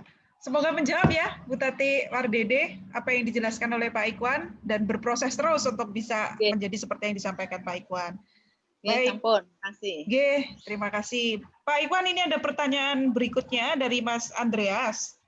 Dalam konteks keluarga yang bersahabat, terkadang dengan sahabat itu lebih memahami, lebih menghormati dibandingkan dengan pasangan. Mungkin karena pasangan itu sudah lebih tahu baik dan buruknya. Bagaimana menyikapi hal tersebut, Pak? Terima kasih. Ya, betul sekali. Nah, itu yang terjadi, Bapak Ibu. Kenapa? Karena pasangan kita tidak menjadi sahabat kita. Ini yang selalu jadi dilema ya. Kadang-kadang tuh suka bilang ini, kamu tuh ya kalau sama teman bisa begini, sama aku kok nggak bisa. Kamu sama teman bisa cerita, bisa ketawa-ketawa, sama istri sendiri nggak bisa, atau sebaliknya misalnya ya. Yang selalu bilang itu. Nah, balik lagi kita harus introspeksi. Jangan pakai senjata ya, karena itu tidak akan mengubah otomatis ya. Karena pada dasarnya pasangan tuh pengen, tapi kalau sekarang kalau saya ngomong udah dipotong, saya ngomong dikritik, saya ini langsung dimarahin. Sedangkan kalau sama teman ya kita ngomong, oh nggak apa-apa lah, it's okay, kamu salah kali ini tapi kamu bisa belajar. Nah, hal seperti inilah yang kita masing-masing harus introspeksi. Kenapa saya bisa lebih dekat sama pasangan sama orang lain daripada ke pasangan saya? Ungkapkan. Saya bukan mau memilih untuk lebih dekat sama teman, tidak. Tapi saya kalau ngomong sama kamu, nah ini yang salah satu tadi penyelesaian konflik itu. Boleh nggak aku sharing ya? Aku kadang ngerasa ya kalau aku ngomong sama kamu tuh aku ngerasa terdakwa. Misalnya, aku baru ngomong aja, aduh aku nih kayak bosen ya kerja tuh misal nih suami gitu ya. Ah kamu tuh dasar memang bosenan, kamu tuh nggak konsisten. Nah gimana kita bisa melanjutkan lagi kita ngobrol lebih lanjut. Tapi kalau kita ngomong sama teman, aku nih bosen nih kerja nih, mungkin cuma ngomong aja gitu, nggak benar-benar mau keluar. Ya memang kita semua juga harus belajar ya. Kalau nggak memaksakan ya gimana? Zaman sekarang kerja juga susah ya. Itu kan lebih enak gitu loh, kira-kira begitu ya. Jadi Bapak Ibu, kalau bicara kondisi ngomong sama orang lain lebih jadi sahabat itu betul. Somehow kadang-kadang saya dengan istri juga bisa begitu. Nah, kalau kita bicarakan ya, baru kita belajar proses. Oke lah, saya mau menjadi sahabat. Misalnya orang tua sama anak Bapak Ibu ya. Ini saya sekalian kali ini juga konteksnya parenting juga. Kenapa anak remaja lebih senang sama teman daripada sama orang tuanya? Kenapa? Waktu kecil dekat sama orang tua, begitu masuk remaja dia lebih suka sama temannya daripada sama orang tuanya. Karena apa? Karena yang dibutuhkan anak remaja itu teman, bukan orang tua. Apa bedanya teman sama orang tua? Orang tua itu adalah instruksi dan larangan. Harus gini, harus gitu, nggak boleh gini, nggak boleh begitu. Ya. Tapi kalau sama teman tuh diskusi. Ya, kamu sih boleh aja gitu. Tapi apa nggak sebaiknya kamu begini? Coba kamu pikirin lagi deh, ya. Keputusan kamu tuh benar nggak? Ya, atau gimana? Nah, itu diskusi namanya. Nah, Bapak Ibu, saya selalu kasih tips buat orang tua kalau anaknya sudah remaja, jangan lagi pakai instruksi, tapi pakai diskusi. Gimana menurut kamu? Ya, nanti kamu kalau udah lulus, kira-kira mau ngambil kelas, mau ngambil kuliah di mana? Mau apa? Plus minusnya di mana? Kenapa kamu ambil ini? Ya, jangan anaknya mau ngomong, aku nih mau ngambil jurusan musik. Musik kamu mau jadi pengamen? Dasar kamu nggak mikirin cari duit apa? Ya udah stop di situ. Nggak akan lagi anak tuh mau untuk ngomong sama orang tua. Tapi kalau jadi teman musik ya, apa yang buat kamu jadi musik? Ya karena aku nih senang main piano, aku senang main gitar. Ya, cuma musik sih bagus ya. Tapi kamu nanti kalau untuk masalah income-nya gimana ke depan? Kepikir nggak? Nah itu diskusi Bapak Ibu. Ya, itu aja silakan. Oke, terima kasih untuk jawaban dari Pak Ikhwan. Semoga menjawab untuk Mas Andreas. Introspeksi menjadi kata kunci yang penting ya. Kenapa orang lebih nyaman pada sahabatnya daripada pada pasangannya atau sebaliknya. Oke Pak, ini ada pertanyaan lain lagi mengenai perbedaan orang yang egois dan orang yang menangan. Saya tidak tahu Pak Ikhwan, apakah familiar dengar kata menangan? Menangan itu selalu ingin menang begitu Pak? Apakah orang yang egois itu sama dengan orang yang menangan ya? Ya mirip ya. Orang yang sebenarnya gini, orang yang egois mungkin ada sedikit bedanya begini. Ada samanya tuh gini, semua tuh fokusnya ke aku harus menang, orang lain nggak boleh kalah. Orang lain nggak boleh menang, aku yang menang. Tapi mungkin dalam hal yang lain dia perhatiin orang lain juga. Kalau orang egois itu semuanya fokusnya tuh aku, namanya ego tuh aku ya. Semua tuh harus aku. Kalau ada apa-apa aku duluan. Kalau ada apa-apa ini, mungkin dia itu lebih ini ya, lebih semua tuh fokusnya ke aku gitu. Nah kalau orang yang tadi menangan ini bisa aja itu ada satu value dari keluarga yang nggak benar. Misal ya, dari kecil orang tuanya bilang gini, kamu sebagai orang Kristen ya, kamu tuh harus jadi teladan. Kamu harus jadi garam dan terang. Nah, itu misalnya Bapak Ibu ya. Nah, kata-kata itu membuat dia tuh harus jadi juara, harus jadi menang, nggak boleh kompetisi apa kalah. Saya ngalamin itu ya, menjadi yang menangan tadi itu saya belajar. Tanpa sadar saya dulu kalau saya tidak juara, saya merasa marah sekali, saya merasa kecewa sekali. Karena soalnya saya menjadi gagal sebagai seorang manusia. Tapi saya merasa saya tidak egois, saya sayang sama orang lain dalam hal yang lain. Tapi kalau bicara soal pelajaran, soal kompetisi, saya menangan. Ya, jadi itu ada bedanya, egois sama menangan tadi. Menangan itu bisa aja karena tadi ada satu value yang kita tanpa sadar tuh, oh, kalau kamu ngalah, kamu kalah. Misalnya kayak gitu ya, itu hati-hati. Oke, baik. Terima kasih Pak. Ya. Lalu ada pertanyaan lagi berikutnya Pak, bagaimana kita menghadapi orang atau keluarga yang mempunyai sifat yang agresif tadi dalam penyelesaian konflik tadi Pak? Kalau dia tipenya tipe yang agresif, bagaimana kita menghadapinya Pak? Menghadapinya, yang pertama, pada saat perbedaan dia agresif, kita jangan balik agresif, karena dia tambah agresif, itu udah pasti. Ya, orang agresif sebenarnya pada dasarnya dia juga tidak suka dengan keagresifannya dia. Tapi pada saat dia agresif, kasih kesempatan dia untuk ini dan jangan dilawan. Jadi harus yang pasif, ya. Jadi lawan agresif itu pasif biasanya. Yang kedua, pada saat nanti dia sudah tenang, sudah cool, sudah apa, baru kita ngomong secara asertif. Sorry ya, kemarin kamu waktu marah-marah begitu, aku tuh sedih sekali loh. Ya. Nah, itu bisa masuk. Ya, orang yang agresif pada saat dia lagi tenang, sebenarnya dia bisa masuk.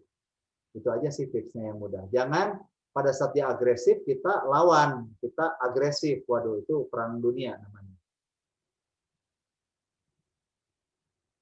Oke, baik. Terima kasih. Jadi jangan dilawan ya Bapak Ibu, bisa dengan model yang pasif tadi, baru asertif gitu Pak ketika waktunya sudah baik gitu. Oke, terima kasih Pak Ikwan.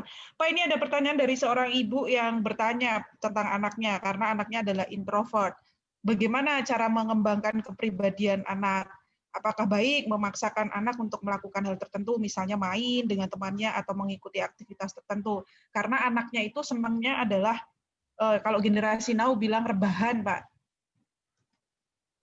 Betul. Balik lagi ya, pada dasarnya adalah introvert itu juga harus diterima sebagai sesuatu yang baik.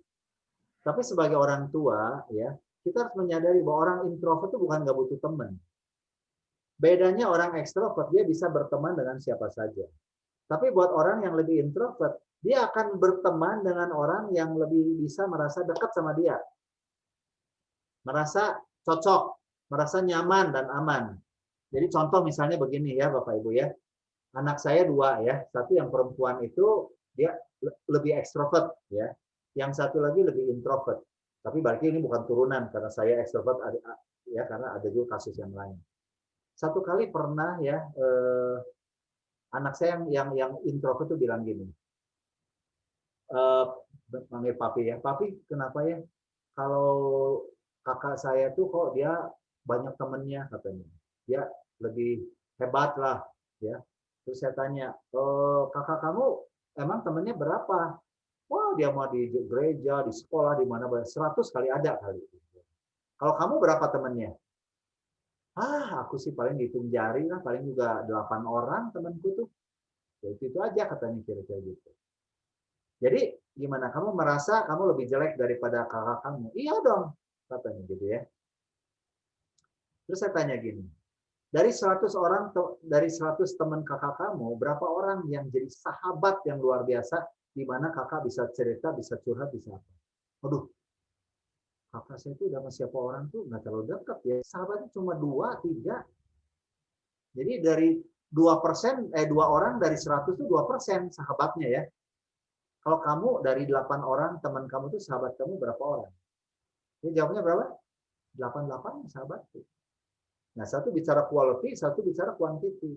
Nah, jadi Bapak Ibu kalau ada anaknya introvert, selama dia masih punya teman, it's okay. Tapi lain kalau kasusnya ya, dia dibully, dia sama sekali nggak mau main karena ada ketakutan bully, itu perlu ditolong. Tapi kalau masih normal-normal aja dia sama siapa dia bisa dekat, sama orang-orang terbiasa merasa canggung, it's okay. Ya, karena tadi bedanya kalau orang ekstrovert dia ngomongnya bagus. Introvert observasinya, pengamatan dia bagus. Itu aja ya. Jadi tidak perlu dijadikan dia harus jadi lebih ekstrovert, tidak. Nanti dalam pekerjaan apa juga beda ya, orang ekstrovert dia lebih suka interaksi, orang introvert mungkin dia jadi analis, jadi orang yang di belakang layar apa, itu okay. Bahkan seorang introvert juga punya kekuatan ya, observing, menganalisa begitu ya Pak, melihat relasi lebih dalam. Betul, ya. Ya, oke. Okay. Pengamatannya bagus. Semoga menjawab untuk Mbak Diah. Lalu ada pertanyaan berikutnya, Pak, dari Bu Tarmi. Pak, apakah mengalah karena tidak mau ribut itu baik untuk kesehatan jiwa? Jadi mengalah karena tidak mau ribut. Mengalah untuk mengalah supaya tidak ribut untuk sekali-sekali diperlukan dan harus. Kita nggak boleh terus melawan. Tapi kalau itu jadi pola kebiasaan kita, itu tadi jadi orang pasif. Lama-lama Anda jadi bunuh diri, gitu lah kira-kira begitu. Ya kan? Kalau tiap kali ribut, ngalah. Nah, ngalah tapi kalau Anda memang bisa bebas, it's okay. Tapi ada yang ngalah tapi tertekan. Jadi tekanan batin, itu yang nggak benar. Kan jadi penyakit kan? Ya daripada ribut, udahlah aku ngalah. Daripada ribut, aku ngalah. Tapi dengan ngalah itu dia bisa bebas nggak? Ya kalau masalahnya kecil misalnya, kamu mau makan nasi Padang, ini mau makan Sunda, ya udah aku ngalah aja. Tapi ngalah itu tidak membuat dia tertekan, it's okay menurut saya sih. Betul nggak Bapak Ibu ya? Tapi kalau ngalah tapi karena nggak mau ribut aja, itu bisa lama-lama jadi tekanan. Itu yang nggak boleh. Ya, perlu dibedain gitu. Ya, mengalah kalau merasa damai bebas sih oke, tapi kalau mengalah terus depresi, nah itu bahaya ya Pak ya. Oke, malah nggak sehat jiwanya. Oke, baik, terima kasih Pak Ikwan. Berikutnya ada pertanyaan juga tentang keseharian ini, bagaimana menghadapi suami yang hobi sesuatu tapi tidak bisa merawat dengan baik? Curhat kayaknya. Itu biasanya ya tipe P tadi ya. Ya, tipe P itu sangat memulai tapi cepat bosanan. Biasanya begitu ya. Saya pun tipikal begitu. Nah, ini caranya buat menghadapi orang P, baik suami atau istri yang P bisa juga kan, atau anak, sering-sering diingetin. Ya. Jadi misalnya kayak punya anak ya. Ya kamu misal hobi, oh mau beli ini. Tolonglah, kamu kan dulu juga senang ini. Kamu kira-kira bisa nggak nanti ngerawat terus? Jangan nanti kamu udah memulai, aku yang nerusin semua. Nah, itu proses lagi Bapak Ibu ya. Jadi perlu orang P itu karena dia tidak terstruktur, dia tidak terjadwal, ya perlu dikasih peringatan. Diingetin lah ya. Ya kalau bisa jangan dulu lah ya, bukan aku ngelarang, tapi kan kamu biasanya kalau udah gini nanti terakhirnya kan aku yang ngurusin nih. Kamu yang awal yang beli ini, beli itu, nanti aku yang akhirnya merawatnya. Gitu aja. Yang kedua, ya biarin konsekuensinya apa. Jangan biasanya kebanyakan karena dia tidak ngurusin, nah pasangannya yang akhirnya ngurus tapi tertekan ini juga, ya belajar udahlah itu konsekuensinya. Kalau memang dia ini, biar dia yang ambil konsekuensinya. Jangan selalu konsekuensinya diinin sama pasangannya. Itu kira-kira. Ini satu lagi ya. Biasanya untuk ke anak nih ya, orang tua sama anak. Nah, anak yang persiving misalnya, tolong ya, kamu habis bangun beresin tempat tidur. Mamanya misalkan sangat J. Nah, anaknya sehari 2 hari beresin. Berikutnya dia nggak beresin lagi. Gimana nih cara ngatasinnya? Itu tadi. Kamu coba itu, kamu belum ini, kamu beresin dulu tempat tidur. Sebelum beresin jangan lakukan dulu yang lain. Kalau perlu ada konsekuensi. Tapi biasanya yang terjadi karena anaknya persiving sekali beresin sekali ya, mamanya yang terus beresin. Nah, itu nggak boleh gitu loh. Tidak ada konsekuensinya, jadi akhirnya menjadi kebiasaan yang buruk. Ya. Ya, oke. Terima kasih Pak Ikwan untuk penjelasannya. Semoga ini menjawab ya tadi untuk Mbak Mika, pertanyaan Mbak Mika.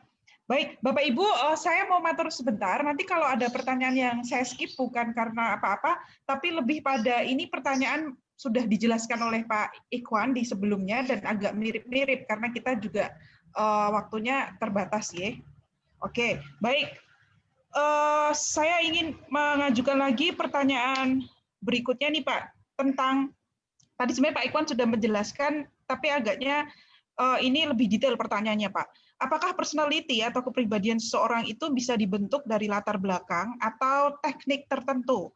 Bagaimana kita menyeimbangkan personality tersebut supaya kita bisa menyesuaikan diri dengan lingkungan keluarga, masyarakat, adat dan budaya begitu, atau lingkungan gereja dan pekerjaan. Jadi dia lebih spesifik nih Pak kayaknya, lebih detail lagi, lebih teknis. Jadi intinya kita tidak bisa menciptakan kepribadian. Tapi kepribadian tertentu itu tuh semua ada plus ada minusnya. ya. Nah, jadi bagaimana kita menyesuaikan, ya kita harus tetap berusaha tadi mengubah perilaku kita. Ya seperti tadi misal orang introvert disuruh ini ya jangan, oh enggak, aku kan introvert, aku nggak bisa ngomong di depan orang. Nah, itu kan penyesuaiannya gimana ya? Dia belajar latihan. Orang thinking misalnya, ya. Aku thinking kalau ngomong ya apa adanya. Bajuku bagus, jelek. Ini dekornya gimana nih? Nggak bagus, norak atau gimana? Nah itu kan tipikalnya cenderungnya begitu. Apa bisa menyesuaikan? Ya bisa. Tolonglah, ya. Kamu belajar menggunakan kata-kata yang mungkin jangan terlalu menyinggung. Ini bagus nggak dekornya? Kalau menurut aku sih ini kalau dirubah jadi begini mungkin lebih bagus. Nah itu teknik dalam hal penyampaian kata-kata, ya itu bisa dilatih. Tapi kepribadiannya dia tetap akan cenderungnya tuh to the point gitu. Ini enak nggak? Lumayan sih, cuma aku sih nggak suka. Nah dia lebih to the point. Tapi kalau orang feeling kadang-kadang juga nggak jelas ya. Kamu suka nggak ini? Oh suka sekali, enak sekali. Padahal dia nggak suka karena typical feeling biasanya tadi ya. Pengennya menyenangkan orang, itu juga nggak baik. Dia harus belajar untuk beradaptasi. Karena kalau nggak bisa rugi sendiri. Misalnya seseorang ya nggak suka misalnya bolu, ya dikasih bolu sama temennya, ini bolu. Oh makasih, aku suka sekali. Padahal dia nggak suka. Tapi untuk menyenangkan, setiap kali dia dikasih bolu terus tuh, itu jadi problem. Ya, jadi setiap orang harus belajar beradaptasi, melihat situasinya gimana gitu.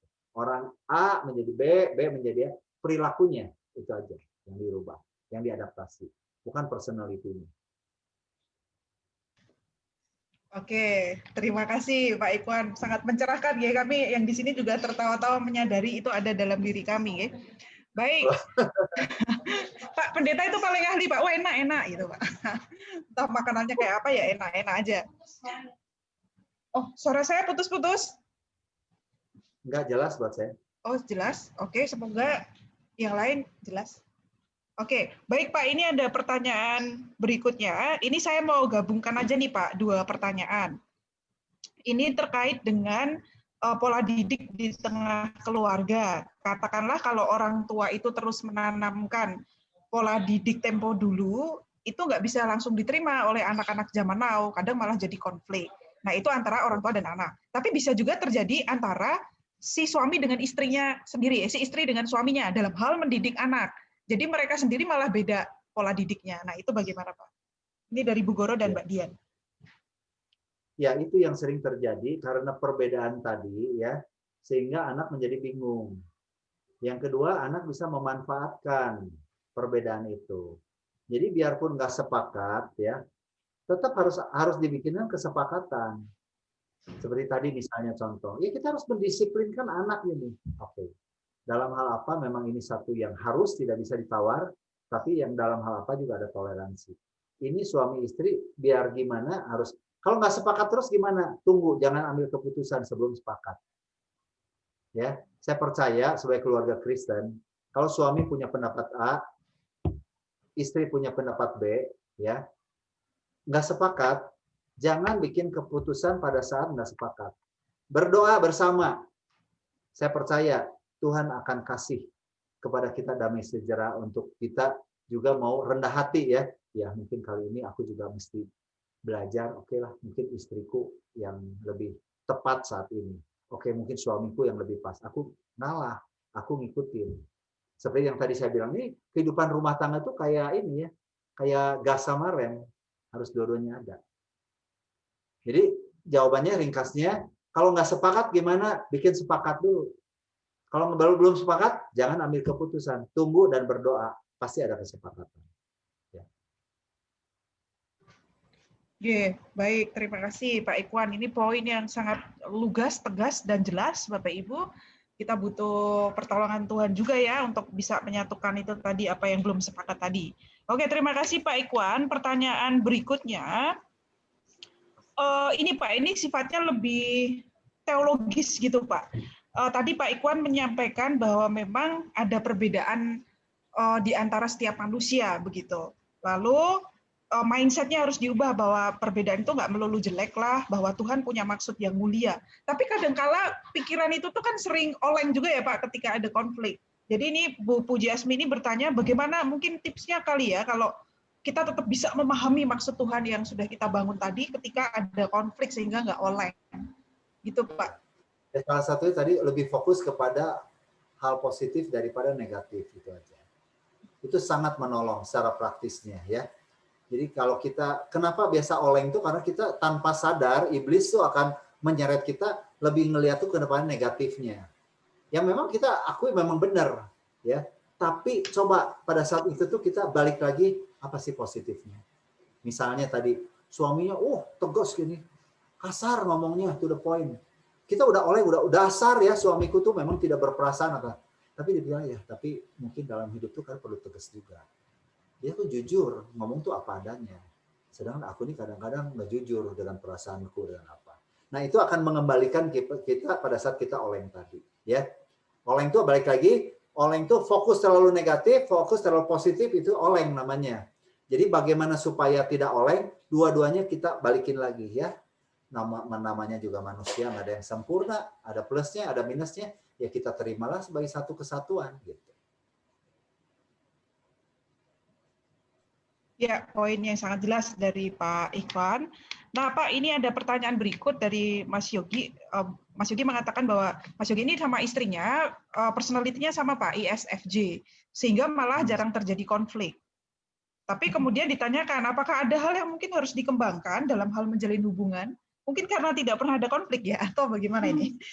Nah, ini bagus ya, terima kasih untuk pertanyaannya. Saya katakan orang yang sama personality-nya apakah tidak ada konflik? Ada. Karena hidup itu nggak cuma dari personality. Anda berdua sama-sama ISFJ. ISFJ itu orang yang loyal, setia, senang menolong satu sama lain. Itu kelihatannya iya. Tapi kan ada value keluarga yang juga berbeda. Ada hobi yang mungkin juga berbeda. Ada hal-hal lain yang juga bisa berbeda. Ya.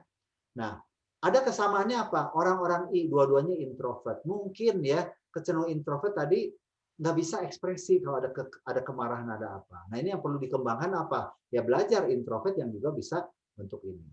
Dua-duanya sensing, yang duanya pengen zona aman. Saya kadang-kadang ya mungkin juga dalam keluarga nggak berani untuk ambil resiko. Ya, misal baru menikah ya udahlah kita nabung aja dulu. Nggak berani kredit, nggak berani apa gitu loh. Nggak berani melangkah sesuatu yang lebih besar. Kadang-kadang ini dibutuhkan teman, dibutuhkan orang lain, orang ketiga yang bisa menolong kita dalam hal kesamaan tadi. Ya, jadi sekali lagi mungkin personality-nya sama, tapi juga saya nggak jamin itu nggak ada konflik. Pasti banyak juga konfliknya dari sisi-sisi yang lainnya. Ya, orang introvert dengan introvert, apa nggak ada konflik? Ada, dua-duanya juga konflik. Tapi mungkin dua-duanya memendam, itu kan konflik juga gitu ya. Cuma kelihatan tidak ada konflik. Oke. Jadi personality-nya bisa sama, tapi potensi konflik itu juga bisa muncul dari value-nya mungkin beda, hobinya mungkin beda, sama-sama mendem gitu Pak. Kelamaan observing mungkin Pak. Bisa jadi ya, oke. Ya, ya. Saling ngamatin gitu malah lihat-lihatan. Oke, terima kasih Pak Ikhwan. Semoga memberi insight nih untuk Mas Yogi. Nah, Pak, ini ada 2 pertanyaan terakhir yang berikutnya. Apa pendapat Pak Ikhwan tentang ungkapan bahwa kedisiplinan di keluarga ya Pak, itu bisa dibentuk dengan dipaksa, lalu bisa, dan akhirnya menjadi biasa?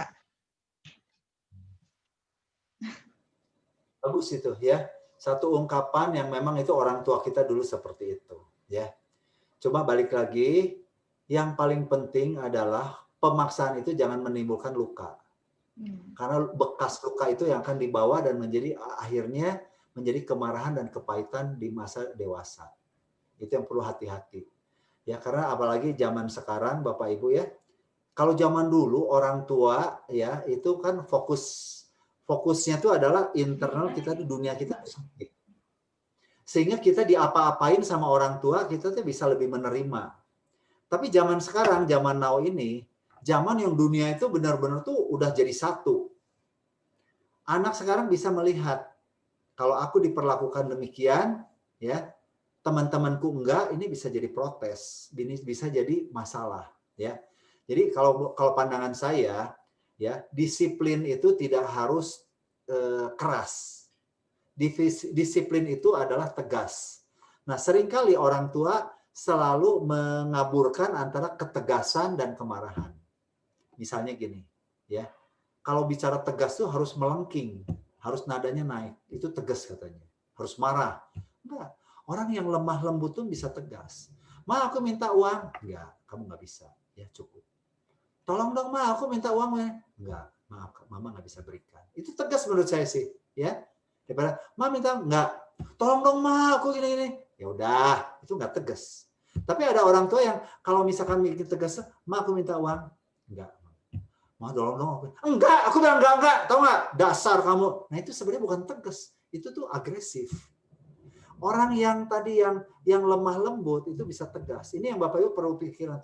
Makanya tadi kadang-kadang kata disiplin ya. Disiplin itu nggak perlu harus keras. Nggak perlu disiplin itu selalu dengan pukulan. Disiplin itu nggak selalu dengan kekerasan. Disiplin itu harus dengan ketegasan. Dan ketegasan itu bisa dengan kelembutan dan kasih sayang. Itu yang mau sampaikan ya. Ya, baik, jelas sekali penjelasan dari Pak Ikhwan ya. Pak Suntarno semoga menjawab ya Pak ya. Nah, Pak, berikutnya ada pertanyaan lagi Pak dari Bu Naomi. Bagaimana ya Pak kita memulai pembicaraan untuk hal-hal yang sifatnya sensitif pada pasangan yang cuek? Ya, seringkali pasangan yang cuek itu ada dua jenis. Cuek karena dia tidak terbiasa ngomong atau cuek karena dia sudah marah dengan kita. Kita perlu bedakan itu, ya. Ada orang yang cuek itu kan dari dulu memang begitu, ya. Atau ada dulu nggak begitu, sekarang tiba-tiba cuek. Nah, ini kan ada sesuatu. Itu kita perlu bedakan. Nah, bagaimana caranya pendekatannya bisa kita sharingkan. Yang penting jangan kita ngomong bahasanya bahasa kamu. Kamu tuh gini, kamu tuh gini. Itu biasanya makin cuek. Tapi bicara dengan bahasa saya, bisa dari aku. Aku ngerasa ya, belakangan ini kok aku sulit sekali untuk bisa ngomong. Aku tuh merasa ya, aku nih ngerasa ya, aku nih merasa ya, aku nih berpikir ya. Nah, itu lebih menolong. Kalau itu nggak jalan, ya zaman sekarang konseling. Ya, belajar untuk cari orang ketiga yang kita bisa percaya, yang untuk bisa menjembatani. Kadang-kadang ada pasangan suami yang udah beku ya, udah shut down, udah nggak bisa. Nah, itu gimana? Sebenarnya kalau bicara cuek, mungkin dua-duanya udah ada yang cuek juga gitu. Nah, itu perlu pertolongan seorang konselor yang bisa menjembatani, ya. Tapi kalau misalnya masih dalam level-level tertentu, yang satunya cuek, yang satunya belum nggak cuek, tapi dia bisa coba kemukakan. Boleh nggak aku tanya, apa yang membuat kamu kelihatan terakhir ini kok berbeda? Terus diam, kasih kesempatan. Ya. Wah, ini menarik ya, Bapak Ibu. Ini bisa jadi topik berikutnya sama Pak Ikhwan nih tentang komunikasi, begitu ya Pak ya, tentang karakter, pengaruh, personality, cara kita berkomunikasi dan lain sebagainya. Mungkin nanti next time kita bisa undang Pak Ikhwan lagi nih, Bapak Ibu ya. Baik Pak Ikhwan, terima kasih. Ini ternyata ada satu pertanyaan lagi nambah Pak. Ini mungkin jadi pertanyaan terakhir ya teman-teman ya. Ini Pak, ini kayaknya nyambung kepada yang pertanyaan sebelumnya itu Pak, yang soal disiplin dibentuk dengan dipaksa bla bla bla itu tadi, lalu Bapak memberikan poin pemaksaan jangan menimbulkan luka.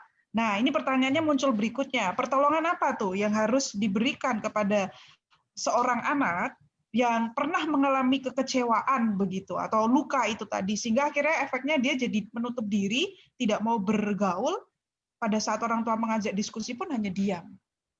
Ya. Begitu, Pak. Ini banyak kasus yang terjadi ya, luka emosi yang terjadi.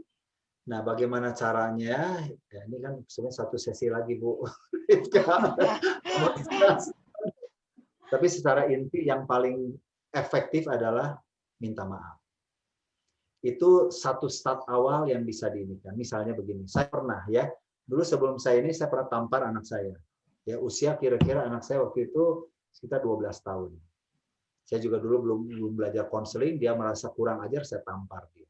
Dan itu membekas ya, menurut saya disiplin kan waktu itu ya, karena saya tampar supaya dia tidak kurang ajar menurut saya.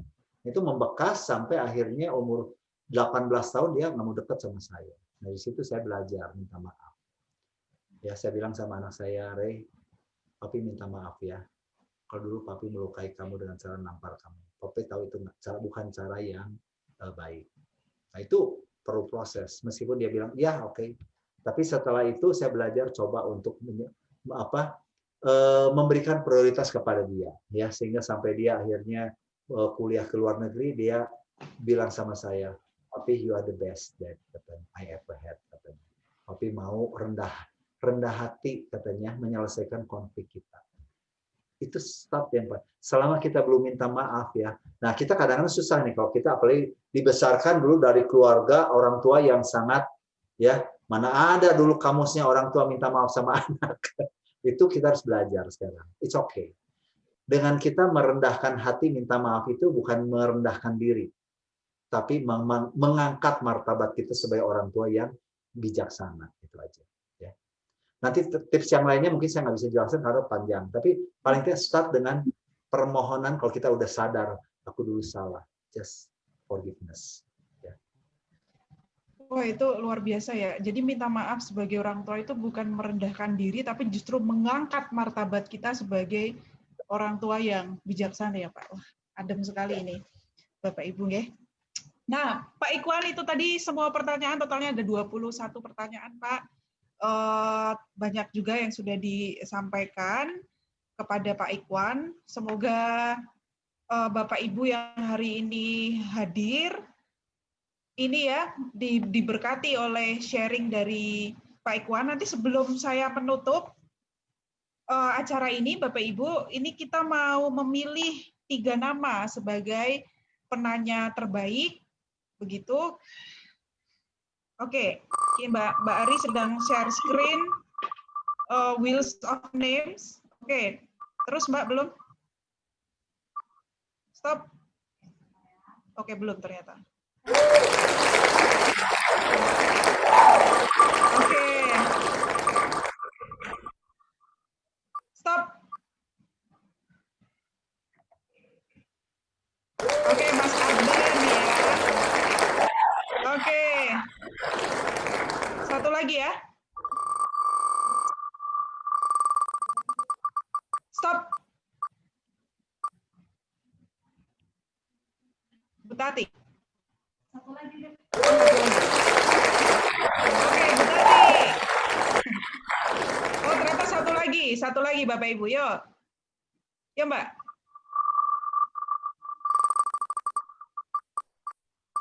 Stop. Bu Asi, oke. Oke, kita sudah dapat 3 nama ya, Bapak Ibu. Ada Bu Tati, Mas apa tadi? Mas Ardan, terus Bu Asih ya. Nah, nanti hadiahnya akan langsung dikirim kepada di rumah panjenengan sami, Bapak Ibu. Terima kasih sudah berpartisipasi. Izinkan saya menutup materi yang sudah disampaikan Pak Ikhwan yang banyak sekali dan mengayakan kita bersama, Bapak Ibu. Untuk bisa menjadi sahabat. Saya sudah kirimkan Bu Rika ya materinya. Siap, ya. Pak. Siap. Nanti akan saya kirimkan ke panitia. Bapak Ibu nanti yang berkenan untuk membaca materi dari Pak Ikhwan bisa menghubungi panitia. Jadi Bapak Ibu untuk bisa menjadi sahabat, kenalilah dirimu dan pasanganmu lebih dekat. Selesaikan konflik secara jujur dan tanpa sekat. Bertumbuhlah, mendewasalah. Egomu buanglah. Di bawah pimpinan Allah, tunduklah. Anakmu, istrimu, suamimu, rengkuhlah. Demikian kau menjadi keluarga yang bersahabat di mata Allah. Begitu Bapak Ibu ya. Terima kasih Pak Ikhwan untuk sharing yang sangat berharga untuk kita semua. Bapak Ibu, kembali semua kepada diri kita masing-masing ya. Kita harus berubah, bertumbuh, mendewasa, dan menundukkan diri di bawah kaki salib Tuhan. Terima kasih Pak Ikhwan dan teman-teman. Kita akan menutup dengan doa. Foto bersama. Oh iya, nanti ada foto bersama. Oh iya, nanti ada foto bersama. Bapak Ibu nanti juga akan menerima e-sertifikat ya. Betul Mbak Ri ya? Mohon maaf sebentar. Ya. Oke. Pak Ikhwan, kami sebagai tanda kasih, kami juga menyediakan sertifikat untuk Pak Ikhwan. Mungkin bisa ditampilkan?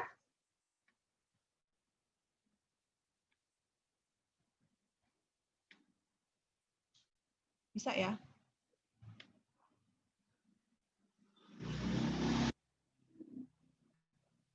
Siapa yang menampilkan ini? Pak Erwin? Pak Erwin, apakah ada di situ?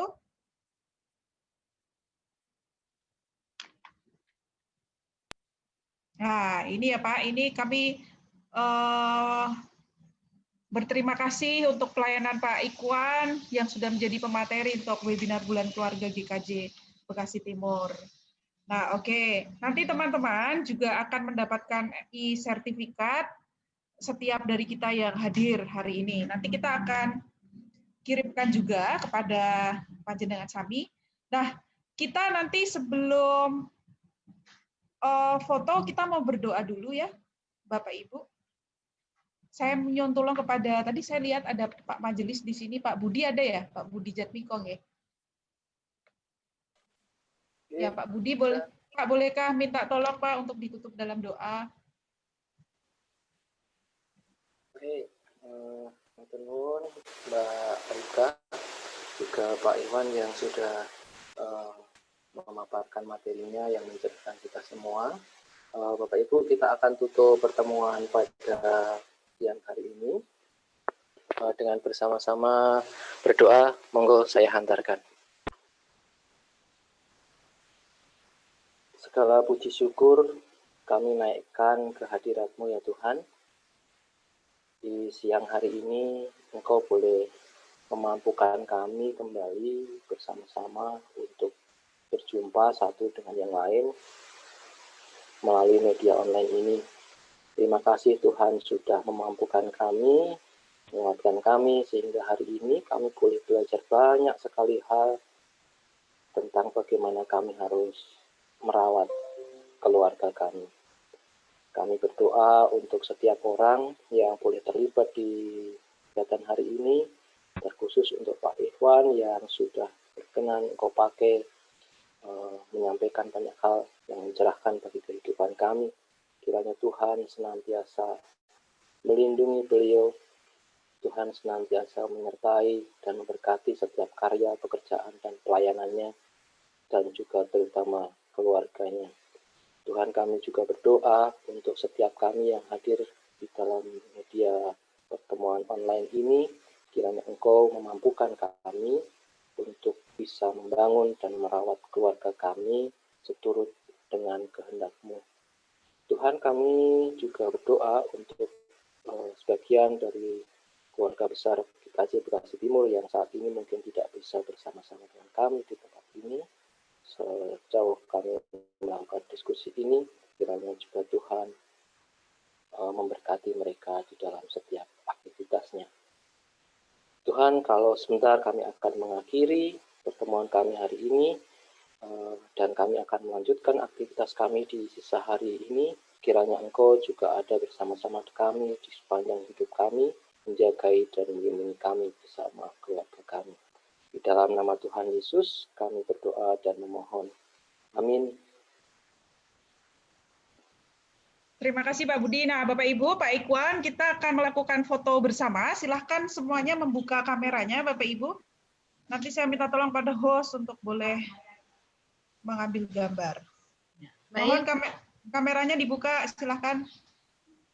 Ya, ini ada 3 slide. Saya tidak tahu Bapak Ibu ada di slide-nya mana, jadi tahan pose-nya ya, tahan gayanya dulu. Saya akan hitung ya. Slide pertama, 1, 2, Itu di mana 3. ya, Cewi?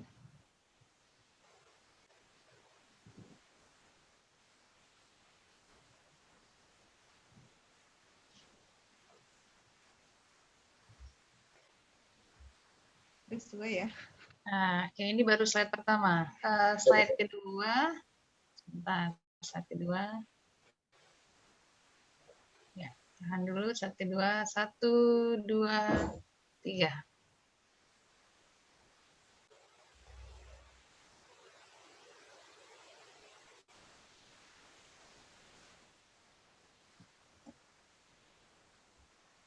Baik, slide terakhir.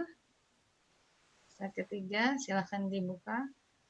1, 2, 3.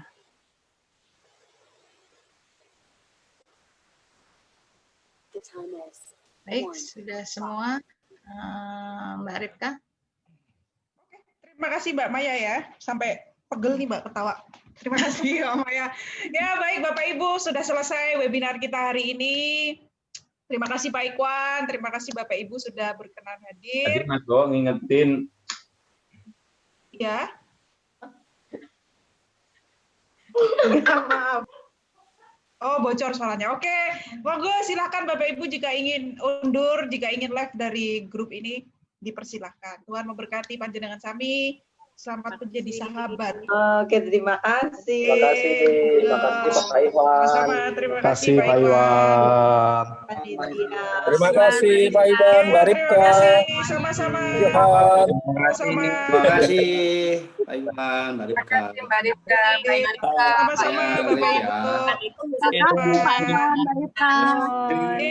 Silakan. Silakan. Dika hilang.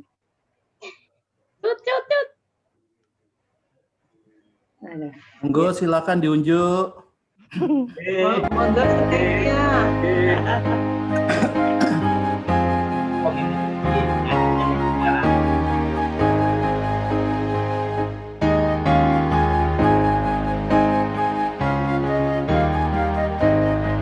Thank you, Mbak Ripka.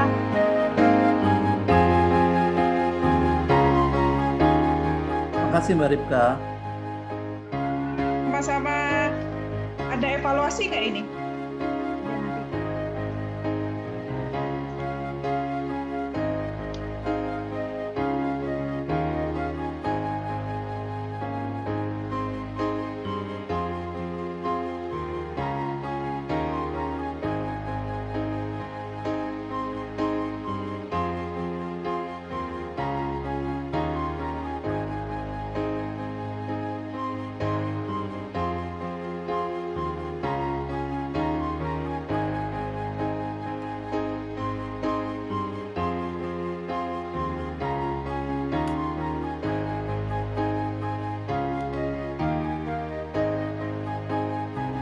Mbak Ari udah live, Mbak?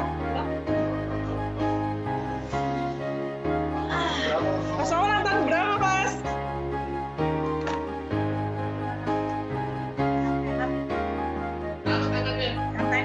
Mbak, kok rendam air hangat kasih garam? Ada yang gini-gini. Kenapa tuh Mbak Ripka tangannya? Tadi pagi diambil tangan. Pak Tarno ikutan deh. Iya.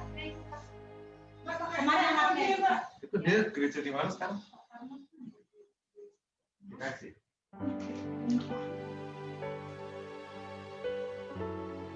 Makan dulu ya. Pertanyaannya Mas Andreas tadi bagus ya. Oh Mas.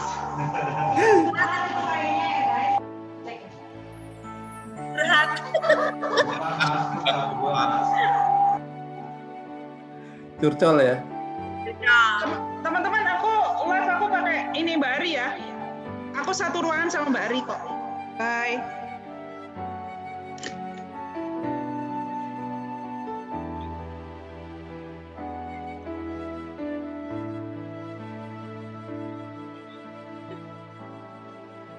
Oke. Apakah ada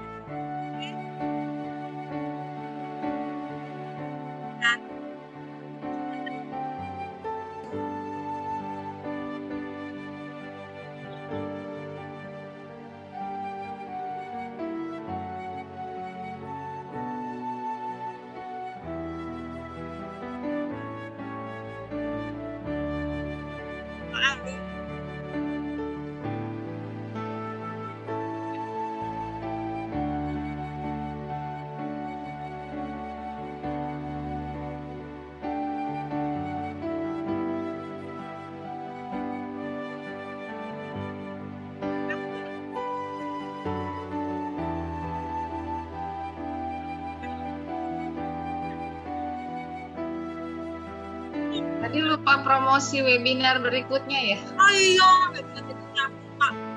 Udah ada. Kalau kan bicara lagi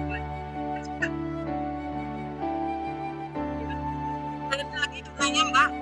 Kalian di kono Mbak Ripka. disponsori. Contohnya ada sponsor jadi banyak langsungnya 69.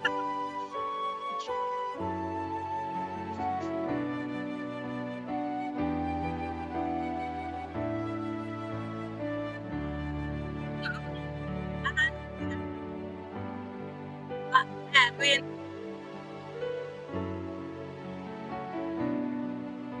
Ya, Mbak.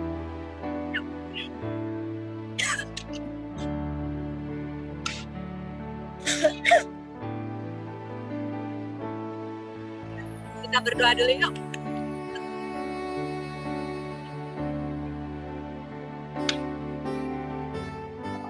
Kita boleh dimatikan dulu, Pak. Oke. Kok ini aku nggak nyala ya? Aku sama Mbak Ripka ya di sini. Apakah ada evaluasi? Dosaku banyak ya.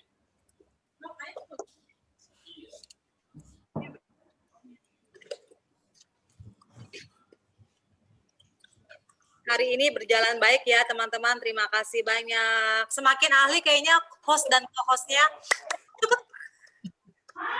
Makin bisa hamil kita ya Pak Emin.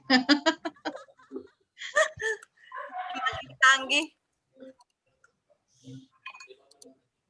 Nah.